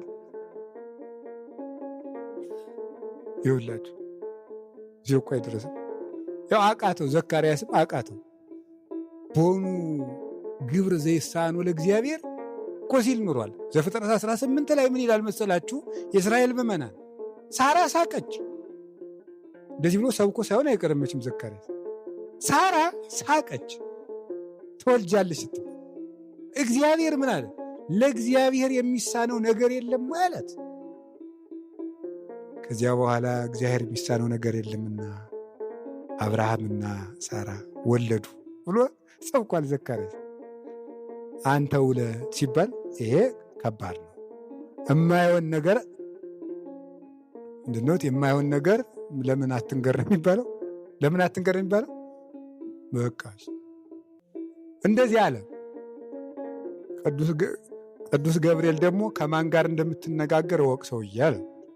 አነ ውእቱ ገብርኤል ዘቀጉም ቅድመ እግዚአብሔር፣ እኔ በእግዚአብሔር ፊት የምቆመው ገብርኤል ነኝ። ሌላ ሰው መሰለ እንደ ነገረ አለው። በሌህን ነገር እስከምታመድ ዲዳ ትሆናለህ። እሺ፣ ከነ ዲዳነቱ ደግሞ መቅደስ ጎልል ጎልል እያላገለገለ ያው ዲዳነቱም ደግሞ በመቅደስ ተፈታ። ስለዚህ የኤልሳቤጥ ስድብ፣ የዘካርያስ መከራ፣ የልብ ውጣውረድ የተፈታለት በመቅደስ ውስጥ ነው። ዮሐንስን የመሰለ የዓለም ደስታ፣ የሕዝብ ደስታ እስመ ብዙኃን ይትፌስሑ በልደቱ፣ ብዙዎች በልደቱ ደስ ይላቸዋል ተብሎ ሰዎችን በሙሉ ወይመይጥ ልበ አበው ውሉድ የአበውን የእነ አብርሃምን ልቡና ወደ ውሉድ ሐዋርያት የሐዋርያትን የውሉድን ልቡና ወደ አበው ወደ አብርሃም ልቡና የሚያገናኝ ድልድይ ነው። አበግኡ ለእግዚአብሔር ዘየአትት ኃጢአተ ዓለም ብሎ የነቢያትን ጥያቄ የመለሰውን ቀርን ነባቢ የሆነውን ዮሐንስን አግኝቶ የዘካርያስ ችግር የተፈታው በቤተ መቅደስ ውስጥ። የእግዚአብሔር ቤት ችግር ይፈታል። እስኪ በሉ ንገሩኝ እንጂ አሁን በሀገራችን በቤተክርስቲያናችን ያለውን ችግር በሙሉ ወዴትን ብንወስደው ይሻላል? ወደ እግዚአብሔር ብንወስደው ነው ይሻላል? ወደ ኮሚቴ ብንወስደው? መጀመሪያ ወደ እግዚአብሔር እንውሰደው። ወደ እግዚአብሔር ከወሰድነው እግዚአብሔር ግን ይህን ሊፈታ ይችላል። በቤተ መቅደስ ችግር ይፈታል። ጌታችን መድኃኒታችን ኢየሱስ ክርስቶስ በሉቃስ ወንጌል ምዕራፍ 2 ላይ እንደምታነቡት ቁጥር 44 ድረስ ታነቡታላችሁ። እናታችን ቅድስት ድንግል ማርያም ጠፍቷት ስለነበረ እሱ ሕፃን ሆኖ ስትፈልግ ስትፈልግ ስትፈልግ ስትፈልግ ስትፈልግ ስትፈልግ ስትፈልግ የት ነው ያገኘችው? ወረከብጉ በማእከለ ሊቃውንት በቤተ መቅደስ ውስጥ ከረበናቱ ከመምህራን ጋር ሲከራከር አገኘችው። ይህ ክርስቶስን የምትፈልግ ነፍስ ውክልና ናት ድንግል ማርያም። ክርስቶስ ርቋት የምትባክን ነፍስ እንኳ ብትኖር፣ የምትፈልገው ነፍስ ብትኖር እሷ ርቋታል ማለት አይደለም። ምንጊዜም እግዚአብሔርን የምትጠማ ነፍስ፣ የምትፈልግ ነፍስ፣ ለእግዚአብሔር ፍቅር የምትሳሳ ነፍስ ናት ድንግል ማርያም ወክላ ያወጣችው። የምታገኘው በቤተ መቅደስ ነው። የነፍስ ችግርም ያለባት አንድ ሰው የነፍስ ችግር የኃጢአት ሕመም ከእግዚአብሔር መለየት ከገጠመው እሱንም የሚያገኘው እዛው መቅደስ ውስጥ ነው። እንደ ድንግል ማርያም ገበያ ለገበያ አልፈለገችውም። ድንግል ማርያም ቀጥ ብላ ሄደችው ወደ ቤተ መቅደስ። ክርስቶስ የሚገኘው በቤቱ ነው፣ በቤቱ ነው። ስለ እግዚአብሔር ቤት መፍትሄ ይገኛል። በቅዱሳን ሐዋርያት ዘመን ተመልከቱ። ግብረ ሐዋርያት ላይ የምታገኙት ምዕራፍ 4 ላይ አንድ ታሪክ አለ። አንድ እጅግ በጣም ሽባ ሰው ነበረ። ይሄ ሽባ ሰው ሁለት ችግር ነው ያለበት። አንደኛው ሽባ ነው። ሁለተኛ ደግሞ ሽባ ከሆነ ሰርቶ አይበላም። የሚበላው ድህነት ችግር አለ። ከቤተ መቅደሱ ደጃፍ ከምኩራቡ ደጃፍ ላይ ወድቆ ይውል ነበር እና የቤተ መቅደሲቱን ደጃፍ በጣም ደስ ነው የምትለውና ሰናይ ሆህት ወይም ደግሞ ቢዩቲፉል ጌት ነው የምትባለው። ውቢቱ አበርን ወይም መልካሙ አበርን ነው የምትባለው። እሱ የሚቀመጥባት በር። ኋላ ጴጥሮስና ዮሐንስ ሊጸልዩ ወደዚህ በ9 ሰዓት ላይ መጡ። ይህ ሰውዬ ሁል ጊዜ ሳንቲም ፍለጋ እዛች ይቀመጣል። እዛች ተቀምጦ ሲጸልይ ሲለምን ብሩን ይቀበላል።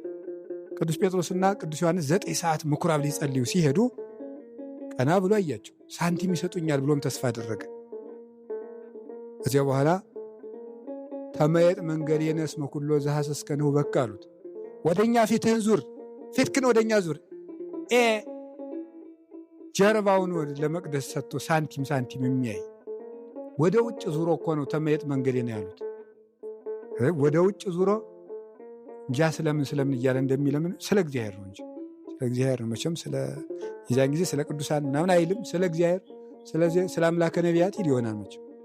እንዲያቸው እያለ ሲለምን ፊትክን ወደኛ ዙር አሉት። በሉ ፊትክን ወደኛ ዙር በሉ።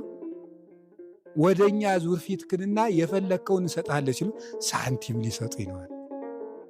ኋላ ቅዱስ ጴጥሮስ ወርቅሰ ወብሩር አልቤ፣ እኔ ወርቅና ብር የለኝም፣ ወበስሙ ለእግዚእነ ኢየሱስ ክርስቶስ ተንስ ወሁር፣ በጌታዬ በኢየሱስ ክርስቶስ ስም ግን ተነስና ተመላለስ አሉ። ሳንቲም የማይሰጥህን የእግዚአብሔር ቤት ትሰጥሃለች አሉ። ሳንቲም አይሰጥም። የዚያን ጊዜ እየዘለለ አመሰገነ ይላል። ይውላችሁ ሰዎች ብር ሲሰጡት ይኖራሉ። ሽባነቱን የተረተረችው ግን የእግዚአብሔር ቤት ናት። ብርን ሰው ይሰጣል፣ እንጀራን ሰው ይሰጣል፣ ልብስን ይሰጣል። የልብ ስብራትን ግን የእግዚአብሔር ቤት ናት የምትጠግን። ሽባነትን የምትጠግን የእግዚአብሔር ቤት ናት። ብቸኛይቱ ምስካየ ሕዙናን የሐዘንተኞች መጠጊያ ቤተ ክርስቲያን ናት እና ለዚህ ነው ቅዱስ ዳዊት መዝሙር 121 ቁጥር 1 ላይ ተፈሳይኩ እስመ ይቤሉኒ ቤተ እግዚአብሔር ነሐውር ወቆመ አገሪነ ውስተ ጻድቅ ኢየሩሳሌም፣ ወደ እግዚአብሔር ቤት እንሂድ ባሉኝ ጊዜ ደስ አለኝ። ደስ አለኝ ያለው ግዴታ ሆኖብኝ አልሄድም ማለቱ ነው። ቤተክርስቲያን እናደርጋለሁ ብያ ይህል አልሄድም ማለቱ እኮ ተፈሳይኩ ያለው ደስ ብሎኝ ሄዶ ነው። እንሂድ ባሉኝ ጊዜ ማለቱ ደግሞ ወደ እግዚአብሔር ቤት ሲከድ በህብረት ነው፣ በፍቅር ነው፣ መነጠል የለም። እንሂድ ባሉኝ ጊዜ ያለ ለዚህ ነው የእግዚአብሔርን ህብረት፣ ማህበር፣ አንድነት ወደድኩት ማለቱ ነው። እንሂድ ባሉኝ ጊዜ ደስ ያለኝ ያለው ግዴታ ሆኖበት አይደለም ቤተ እግዚአብሔር የሚሄደው። እንሂድ ባሉኝ ጊዜ ያለ ደግሞ ለዚህ ያለው ወቆመ አገሪነ ውስተ ጻድቅ ኢየሩሳሌም፣ ኢየሩሳሌም ቤተ መቅደስ የእግዚአብሔር ቤት ወይ እግሮቻችን በአደባባዮችሽ ቆሙ ማለት ነው።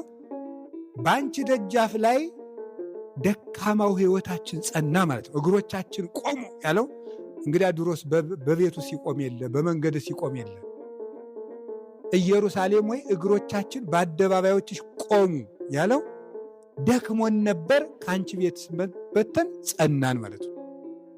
እና ቅዱስ ያሬድም ይህን ሲናገር ባሃን በላ ለቅድስት ቤተ ክርስቲያን እስመ ኩሉ ዘጌሰ ሀቢሃ እይጻሙ፣ ቤተ ክርስቲያንን ሁልጊዜ እንሳለማት፣ ወደ እሷ የገሰገሰ ሁሉ አይደክምምና። የቤተ ክርስቲያን ችግር የሚፈታው በቤተ ክርስቲያን ነው። ቅዱስ ጴጥሮስ ታስሮ ነበረ። ታስሮ ሳለ የቅዱስ ጴጥሮስ መታሰር ለቤተ ክርስቲያን ትልቅ ችግር ነው። የዘመኑ እኮ ፓትርያርክ ነው። የዛ ጊዜ በሐዋርያት ዘመን ርዕሰ አበው ነው፣ የአባቶች አባት ነው። እሱ ታሰረ። ምንድን ነው ያደረጉ? ሄደው ከሹማምቱ አይደለም የተለማመጡት፣ ምህላ ያዙለት።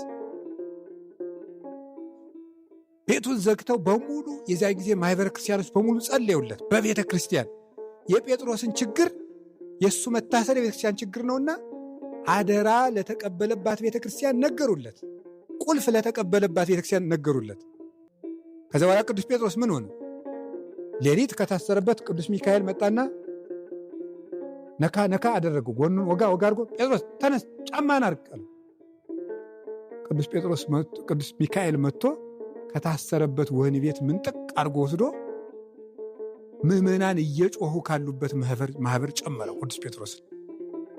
የቤተ ክርስቲያን ችግር በቤተ ክርስቲያን ተፈታ ይሏችኋል። ይሄ ነው የቅዱስ አባታችን የአቡነ ተክለ ሃይማኖት አባት ጸጋ ዘአብ የቅዱስ ሚካኤልን ዝክር ይዘክሩ ነበር። አጡ፣ የሚዘክሩት አጡ። የቅዱስ ሚካኤልን ዝክር የሚዘክሩትን ሲያጡ ምንድን ያደረግ? እንዲያው እግዚአርያ የሚያበድር ሰውን ፈልግ ይሆን በጎረቤት አላለም። ጸጋ ዘአብ እየሮጠ ሄደ። የት እንደሆነ ታውቃለች? የት ነው ሄደው? ቤተ ክርስቲያን። ቤተ ክርስቲያን የሚወድስ ነው። ቦ አመ ይገይስ ለዘምሮ ዳዊት ወቦ አመ ይገይስ ለአንቦ መጻሕፍት ወቦ አመ ይገይስ ለአጢነ ዕጣን። ቤተ ክርስቲያን ማልዳ ደርሼ መጥቻለሁ አይልም ነበር። ጠዋትም መሄድ፣ አንድ ጊዜ ለማጠን፣ አንድ ጊዜ መዝሙረ ዳዊት ለመድገም፣ አንድ ጊዜ ለመስገድ፣ አንድ ጊዜ መጽሐፍ ለመመልከት ቤተ ክርስቲያን ይሮጣል። ጸጋ ዘአብ ቤተ ክርስቲያን ውስጥ እንደቆመ አባታችን ቡሩክ ተክለ ሃይማኖት እንዴ ቅዱስ ሚካኤል ዝክር ሲቋረጥ ለብዙ በረከት ትሞላልኛለህ ያልኩ ብሎ ከእግዚአብሔር ቤተ መቅደስ ሲለምን አባታችን ጻድቁ ተክለ ሃይማኖት ደግሞ ሕፃን ሆነው እናታቸው ታቅፋቸው ደጅ ላይ እያሉ ከቤት አስገብኝ እያሉ አለቀሱ። አስገባቻቸው። ከቁናው ጥቂት ርጋፌ ስንዴ ነበር። ያንን አምጭ እያሉ አለቀሱ። ምን ይሄ ልጅ ምን ይናል ጥሬስ እንደሚያደርግለት መስሎታል ብላ እናቱ ቀረብ ስታደርገው በእነዚያ ትንንሽ ጣቶቻቸው ነካ ሲያደርጉት ቁናው ሞላ። ከዛ እሷ ምን ሞኝናል ሌላ ቁና ማምጣት፣ መቆንጠር፣ የአቡነ ተክለ ሃይማኖትን እጅ ማስነካት፣ ሌላ ቁና ማምጣት፣ መቆንጠር፣ ማስነካት፣ ሌላ መሙላት፣ ዘይቱን በጠቅላላ ቤቱ በሙሉ እንዲህ ብሎ ሞላ። የተክለ ሃይማኖት አባት ቤተ መቅደስ ላይ ሲቆሙ በሕፃኑ እጃቸው ቤታቸው በበረከት ተሞላ። ጎደሏችን የምትሞላው ቤተ ክርስቲያን፣ እውነቴን እኮ ነው የምነግራቸው። ጎደሏችን የምትሞላልን ቤተ ክርስቲያን በስጋ በነፍስ ማለት አልኖርንላትም እንጂ እኮ ያከበረችን የሸለመችን። እኔ እንዲህ ያለ ካባ ይዤ አልተወለድኩ። ማናት የሰጠችኝ? ቤተ ክርስቲያን እኮ ነው። የሚሰማኝ ሕዝብ የሰጠችኝ ቤተ ክርስቲያን፣ መጽሐፍ ጽፋ የሰጠችኝ ቤተ ክርስቲያን፣ ቆብ ካባ ቀሚስ የሰጠችኝ ቤተ ክርስቲያን፣ ከእንጨት መስቀል የብር መስቀል እንድንይዝ። ይህን ግን አሰርቸው እንዳይመስላችሁ እኛ ስንት እየተራብን እናንተ የብር መስቀል እንዳትሉ። ይህን ብፁዕ አቡነ ቀውስጦስ ነው የሰጡኝ ለበረከት። እሁድ እሁድ ፈውስ መንፈሳዊ ስትሰብክ ይህንን ያዝ ብለው ሰጥተውኝ ነው። ስለዚህ የእሳቸው ነው። ይህን የሰጠችኝ ቤተ ክርስቲያን ነው። ቤተ ክርስቲያን ያልሰጠችን ምንድን ነው?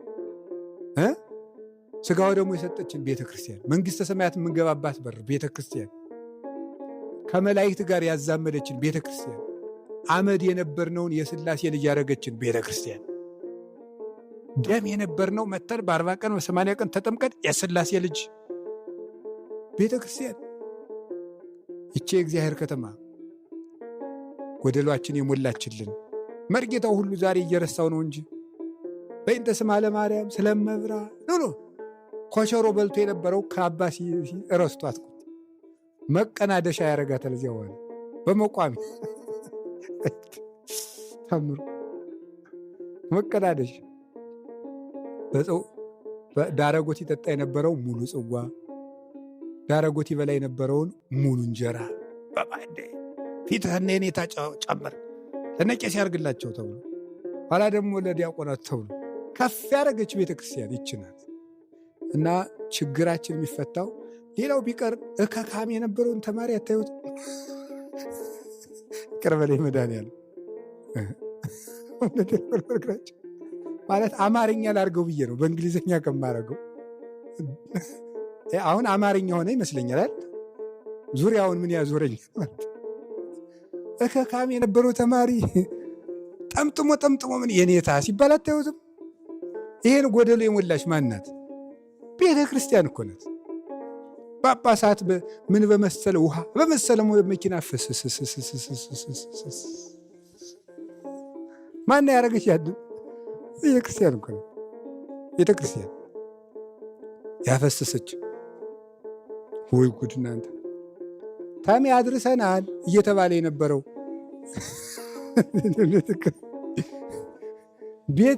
ቤት ይዘጋበት የነበረ ተማሪ አባታችን አፈርሰውን ቤቴን ይባርኩልኝ። ማናት እንደዚህ ያደረገች? ንገሩኝ እንጂ ቤተክርስቲያን። ኧረ ስራ የለም መሰል አድርሻለሁ አልኩ እኮ ሲባል የነበረው አባቴ በሞቴ ከኔ ቤት ገብተው ባርከውልኝ ሂዱ። ይሄ እኮ ቤተ ክርስቲያን ነው። ይቺ ቤተ ክርስቲያን ብትቆም እኮ ሁላችንም ባዶ እኮ ነው።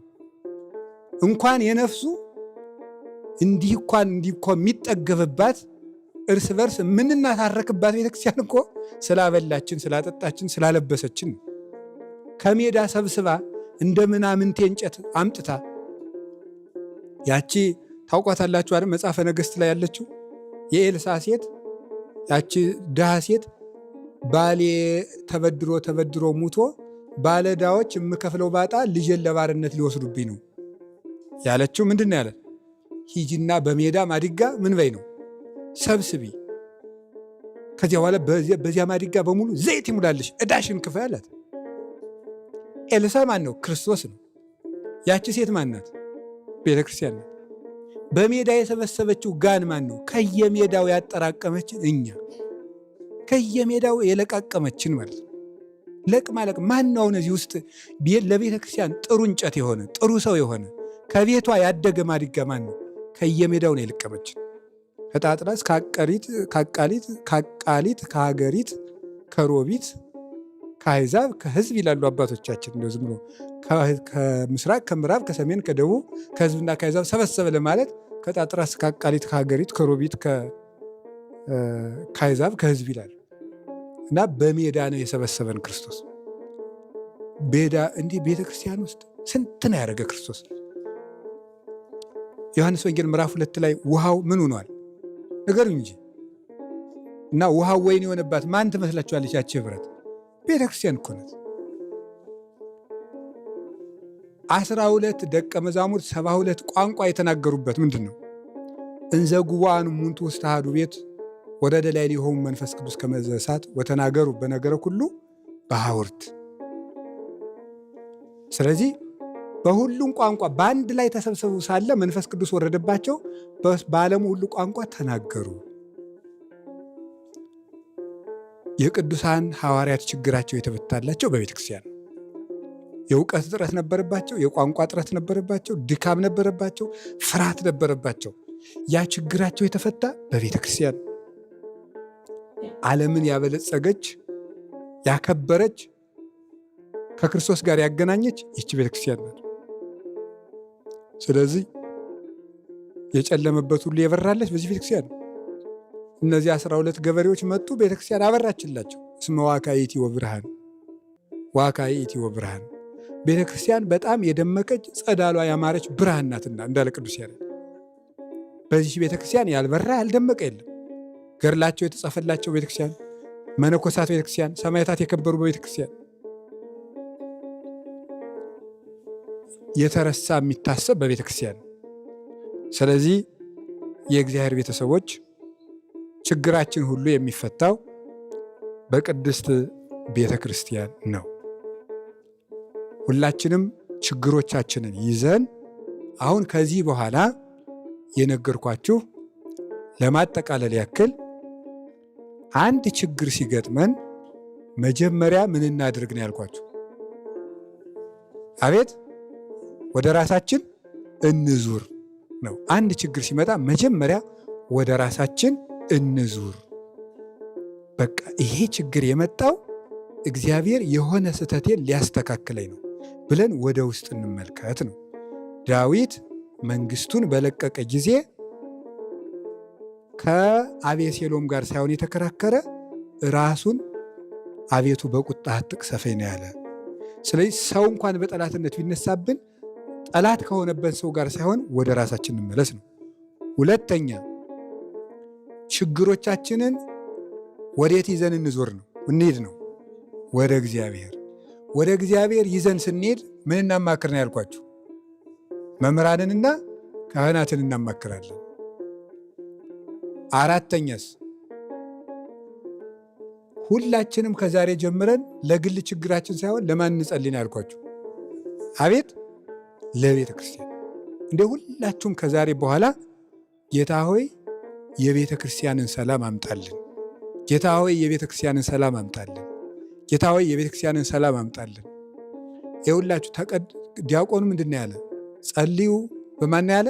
በእንተ ሰላም፣ ስለ ቤተክርስቲያን ሰላም ጸልዩ። ኋላት ደግሞ ቄሱ ሰላም ለኩልክሙ አለ። ዲያቆኑ ስለ ቤተክርስቲያን ሰላም ጸልዩ አለ። መጨረሻ ላይ ሥጋ ወደሙ ተቀብለን አድንኑ አርሥቲክሙ ቅድመ እግዚአብሔር አምላክነ በይደገብሩ ካህን ከመ ይባርክሙ፣ በአገልጋዩ በካህኑ እጅ ይባርካችሁ ዘንድ ሁላችሁም ራሳችሁን ዝቅ ዝቅ አድርጉ ይላል ዲያቆኑ። እንደዚያ ሲል ምንድን ያለው? ምን ይላል? እግዚኦ አድኅን ሕዝበከ ወባርክ ርስተከ ራዮም ዋልሎሙ እስከ ለዓለመ ዓለም ካለ በኋላ ምንድን ያለ? አቤቱ ሕዝብህን አድን፣ ርስትህንም ባርክ፣ ጠብቃቸው፣ እስከ ዘላለሙ ድረስ ከፍ ከፍ አድርጋቸው። ከዚያስ ወእቀባ ለቤተ ክርስቲያን ከቅድስት እንተ አጥሬካ ወቤዘውካ በደሙ ለዋሕድ ወልድከ እግዚእነ አምላክነ ወመድኃኒነ ኢየሱስ ክርስቶስ ወጽዋዕካ ትኩን ማኅደረ ለነገሥት ለሕዝብ ቅዱስ። አቤቱ ለነገሥታት ቅዱስ ለሆነ ሕዝብ ማደሪያ፣ ለተመረጠ ወገን ማደሪያ ትሆን ዘንድ የጠራሃት በአንድ ልጅ በጌታችን በመድኃኒታችን በኢየሱስ ክርስቶስ በክቡር ደሙ የዋጅሃት ቅድስት ቤተ ክርስቲያንን ጠብቃት ነው የሚለው። ቅዳሴው የሚያበቃው ቤተ ክርስቲያንን ጠብቃት ብሎ ነው። ቤተ ክርስቲያን ከሌለች ድህነት የለም። ማንም አልታየውም። ዝም ብሎ የመሰለውን የሚለፈልፍ በአንድ ልጅ በጌታችን በኢየሱስ ክርስቶስ በክቡር ደሙ የዋጃሃትን ቅድስት ቤተክርስቲያንን ጠብቃት። ስለዚህ የሐናን፣ የዘካርያስን፣ የሕዝቅያስን፣ የኢዮሳፍጥን ሽባ ሆኖ የነበረውን ሰው ችግር የነ ጸጋ ዘአብን፣ የነ ቅዱስ ጴጥሮስን፣ የሌሎችንም የስሞን ጫማ ሰፊው፣ የአብርሃም ሶርያዊ፣ በግብፅ የነበረው ንጉሥ ወንጌላችሁ የሰናፍጭ ቅንጣት ታክል እምነት ቢኖራችሁ ይህን ተራራ ተነቅለህ እዚያ ማዶ ተተከል ብትሉት ይሆንላችኋል፣ የሚሳናችሁ የለም የሚል በዘመኑ የነበረው ንጉሥ መምህር ሆይ የእናንተ መጽሐፍ ሃይማኖት የሰናፍጭ ቅንጣት ያለው ያህል ሃይማኖት ቢኖራችሁ ተራራ ንቀሉ መንቀል ይቻላችኋል ይላል። አዎ አድርገህ ታሳየኛለህ? ድሮ አባቶቻችን ያደርጉት ነበር። አንተስ አታደርገውም? አደርገዋለሁ፣ ቀን ስጠኝ እንጂ። እንግዲያ የክርስቲያን ሃይማኖትማ እንኳን የሰናፍጭ ቅንጣት ተራራ ያክል አሳየኝ። አይጣልኩን። ምንድን ያደርግ? ኮሚቴ አላቋቋም። ምንድን ያደርግ መስላችሁ? ቤተ መቅደስ ማልቃ ዘምስር ከሚባል ከእመቤታችን ቤተክርስቲያን ገብቶ ተማጸነ ይላል። እመቤታችን ከልጅሽ አማልጅኝ፣ ጌታዬ ኢየሱስ ክርስቶስ የወንጌልን ክብር ግለጥ አለው። አይ አንተ ሳትሆን ተርታ ሰው መስሎ ጫማ ሰፍቶ የሚያደርግ ለልጄና ለእኔ ፍቅር አይኑን ያወጣ ስሞን የሚባል ሰው አለ፣ እሱ ያደርግልሃል። ከዛ ምን አደረገ? ህዝቡን ሰበሰበ፣ ንጉሱን ጠራ፣ ስሙን ጫማ ሰፊው ተጠራ። 400 ጊዜ እግዚኦ መሐረነ ክርስቶስ አለው። 41 ኪርያ ላይ ሶን አድርገው ሰግደው ሲነሱ ነቀለ ደብረ ተከለ ደብረ፣ ተራራው ብድግ ቁጭ ብድግ ቁጭ ብድግ ቁጭ አድርጎ ነቅሎ ማዶ ላይ አሸሸው ይላል። የቤተ ክርስቲያን ችግር በየት ተፈታ? ነገሩኝ እንጂ በቤተ ክርስቲያን ነው። ጸሎት ነው፣ ጸሎት ነው። ይሄ የቤተ ክርስቲያን ችግር በቤተ ክርስቲያን ነው የሚፈታው። ስለዚህ ቤተ ክርስቲያንን ጠብቃት የሁላችን ጸሎት ሊሆን ይገባል። አንድ እሱ ነው ያልኩት። ዛሬ ማስተላለፍ የፈለግኩት በግል መናቆርን ተውና ትልቅ ችግር ላይ እንስራ። ትንንሽ መቆናቆሩን ተውት ነው። ተማሪውም ቢሆን መናኙም ቢሆን እገሊት እንዲያርገኝ እገሊት እንዲያርገኝ እገሊ እንዲያርጉኝ እገሊ እንዲያርጉኝ ይሪጎዲያው ክርስቲያኑ ምን በሻበሽ እንዲሁ ትዕግስቱ ፈሰሰሰሰ ትዕግስቱ ምን ነው ትዕግስት ስልክ ቁጥር በኖረውና በደወልንለት። ስለዚህ አሁን በትንንሽ ነገር መናቆር እንተው። ከዚህ በኋላ ይሄን ትተን ትልቋን ቤተክርስቲያን እናስብ። ችግር ውስጥ ነንም ቢሆን እናስብ እና ችግራችንን መቅደስ እንውሰደው። እነ ቅዱስ ሚካኤል እፍ ይሉበታል ማለት ነው። ቅዱስ ሚካኤል የሁላችንንም ችግር እንዲፈታ በጸሎቱ በረድኤቱ በአማላጅነቱ አይለየን። አቤቱ እግዚአብሔር ሆይ በአንድ ልጅ በጌታችን በመድኃኒታችን በኢየሱስ ክርስቶስ በክቡር ደሙ የዋጃሃትና ቤዛ የሆንካት ቅድስት ቤተ ክርስቲያንን ጠብቃት። አሜን። ወስብሐት ለእግዚአብሔር።